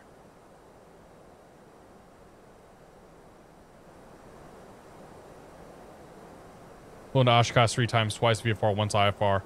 Arrived at the right time, was straight to land all 3 times. Yeah, I think if you get in like after Tuesday or Wednesday, you're okay. CMT Douglas, good to see you, my friend. Happy Friday. Ooh, ooh, ooh, ooh, we're breaking out. We're breaking out. I think after this puffy here, we might be able to do it. It's a good thing because we got 1,500 feet to go. Got it. Sales Center, Spirit Wing 717 has the field. Spirit Wing 717, clear visual approach runway 16, contact tower. Okay, clear visual approach 16. We're going to need to do a right 360 if that's okay, 717. Spirit Wing 717, affirmative, cleared right 360, contact tower, 1 small final. Okay, right 360, we'll contact tower on final, Spirit Wing 717. Alright, so let's get down to 2,000 feet there. Let's bring the speed back. Actually, you know what? Let's do down here, activate approach phase. So we'll start getting her all configured up.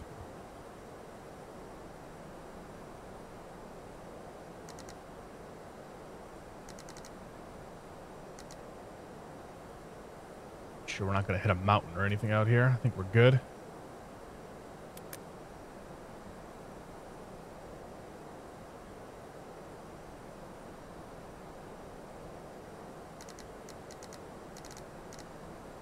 Okay, tower 19.8's good. We can probably pull the speed brakes in, arm those, arm that.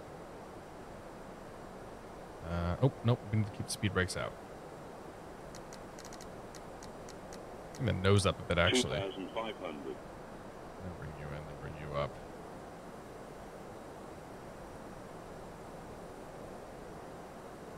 Oh, keep the turn going. Do not want to hit a mountain tonight.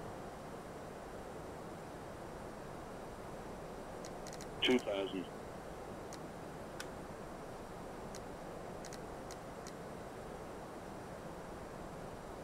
Okay, 2,500 feet. Just keep that turn in. Speed's coming back. That's good.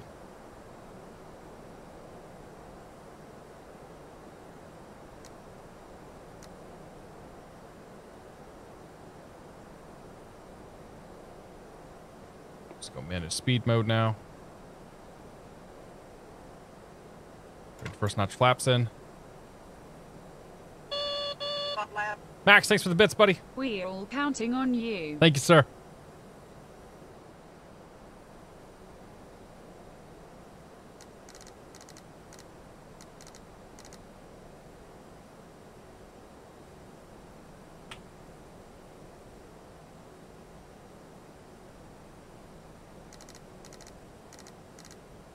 Okay, so let's roll out final here. We'll contact tower.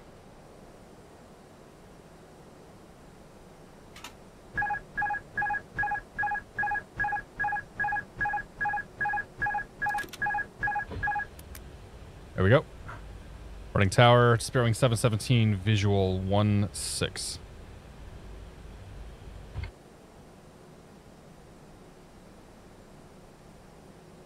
Spearwing 717, Reading Tower, good evening, the wind 0603, runway 16, clear line. Good line, runway 16, Spearwing 717. Okay, I want the flight director gone. Next notch of flaps.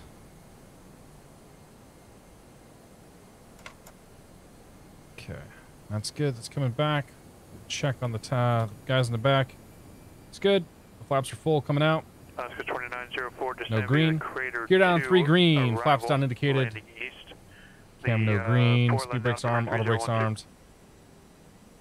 Set the lights here. 1, 2, 3. Good. All right. My throttle.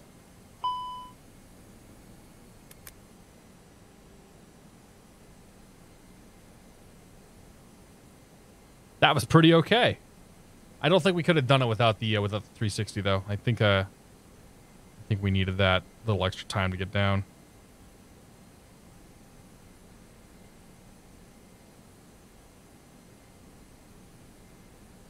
No idea where we can park. Just exit right, I guess. Now speed's low. Good. Right. Slight tailwind here, no big deal. 4708 November. One white, one red. Gear, flaps, good.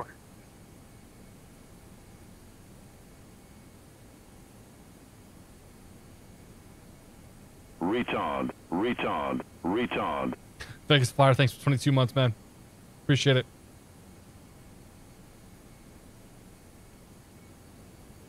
A little high.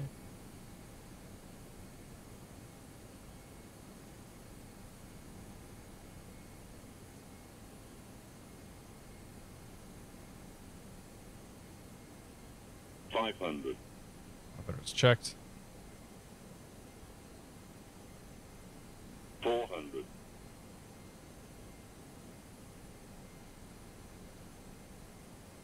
300.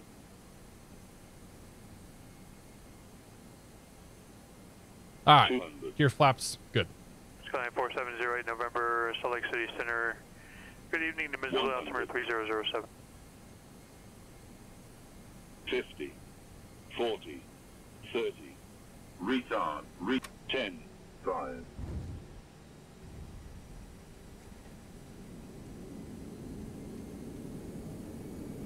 Gear versus out. Decel. 100 knots.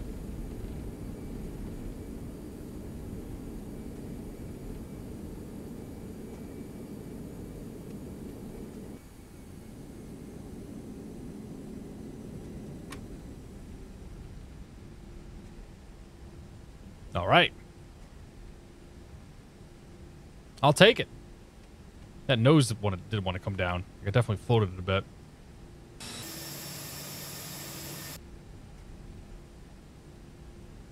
I will take it, though.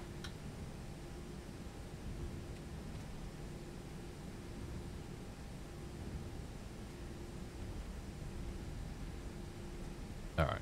Boeing 717, turn right at the end, taxi to ramp via Alpha maintenance frequency. Have a great night. Ramp Alpha, your frequency. Spirit Wing 717. Have a great night, man.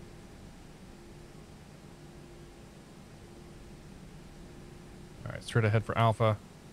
Actually, this is where we want to be anyway. Okay, lights. Alaska 2904, contact pull in approach 124.35. Good night. Off. We'll go flaps up. That's off. That's good. Brakes are apparently hot again. Brakes are always hot, whatever. The brakes are smoking. We landed with a very slight tailwind. Nothing too bad. Giant 95 heavy is coming out of the west cargo ramp, Delta, short of Delta 1, ready to taxi with Juliet. All right, we're here to find a parking spot and we're good to go.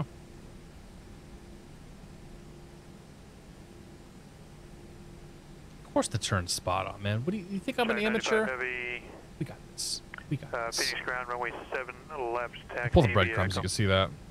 It's pretty good. I saw the rollout there and I was like, yeah, that looks fantastic. Spot here. I think it might be a little bit big, but whatever. I'm the captain now. Information KPSC is current altimeter 3012. Expect the visual approach 10 left or 10 right. Your choice. Excuse me. Roger, you can expect that. And advise when you have KPSC. Turn him down. APU bleed on. Okay. APU is on now, so we should be able to bring... There it goes. Okay. It's good. All right, seatbelt signs.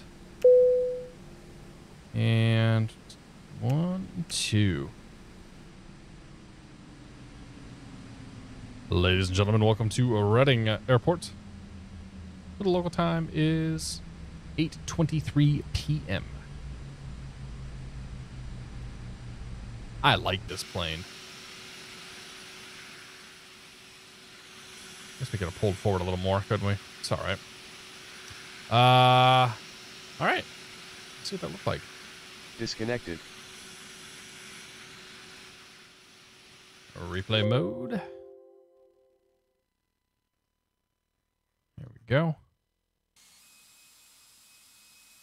I got a little bit unstable there at the end because I was kind of dipping and ducking and whatnot. Yeah, I sort of pulled back too much there, and then I found myself below 1,000 feet per minute, or above 1,000 feet per minute descent rate.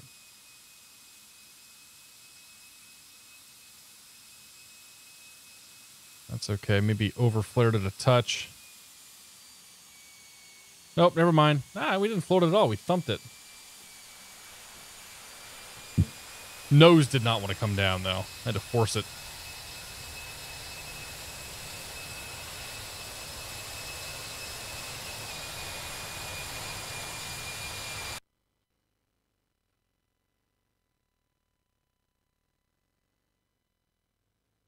I'll take it.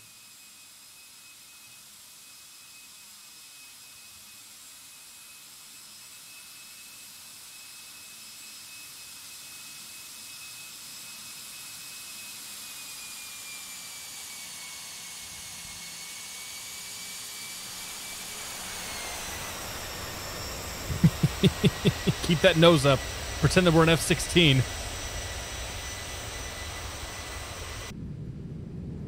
All right, let's do one more here.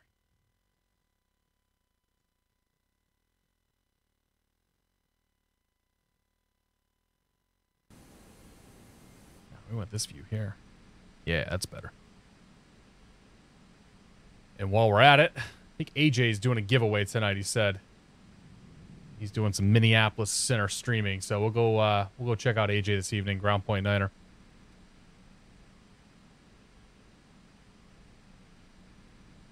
AJ says, just want to let you know, running giveaway the 24th. From now to the 24th, I should say, for 2 €25 gift cards at Sim Market. So if you guys want to win some Sim Market gift cards, we're going to send you over to Ground Point Niner. You can go apply on his register or whatever on his stream. So yeah, guys, thank you all for coming out this evening. Sorry about the problems earlier tonight. I'm glad you all stuck around. And those that came in after the fact, well, none the wiser. All that much better. Thank you all very much for your support. Vegas Flyer, thanks for the sub. Max, thanks for the bits, man. Appreciate it. And yeah, we'll see you on Monday. So Monday, we're going to have special guest Evan from Flight Sim Expo coming on for a live interview.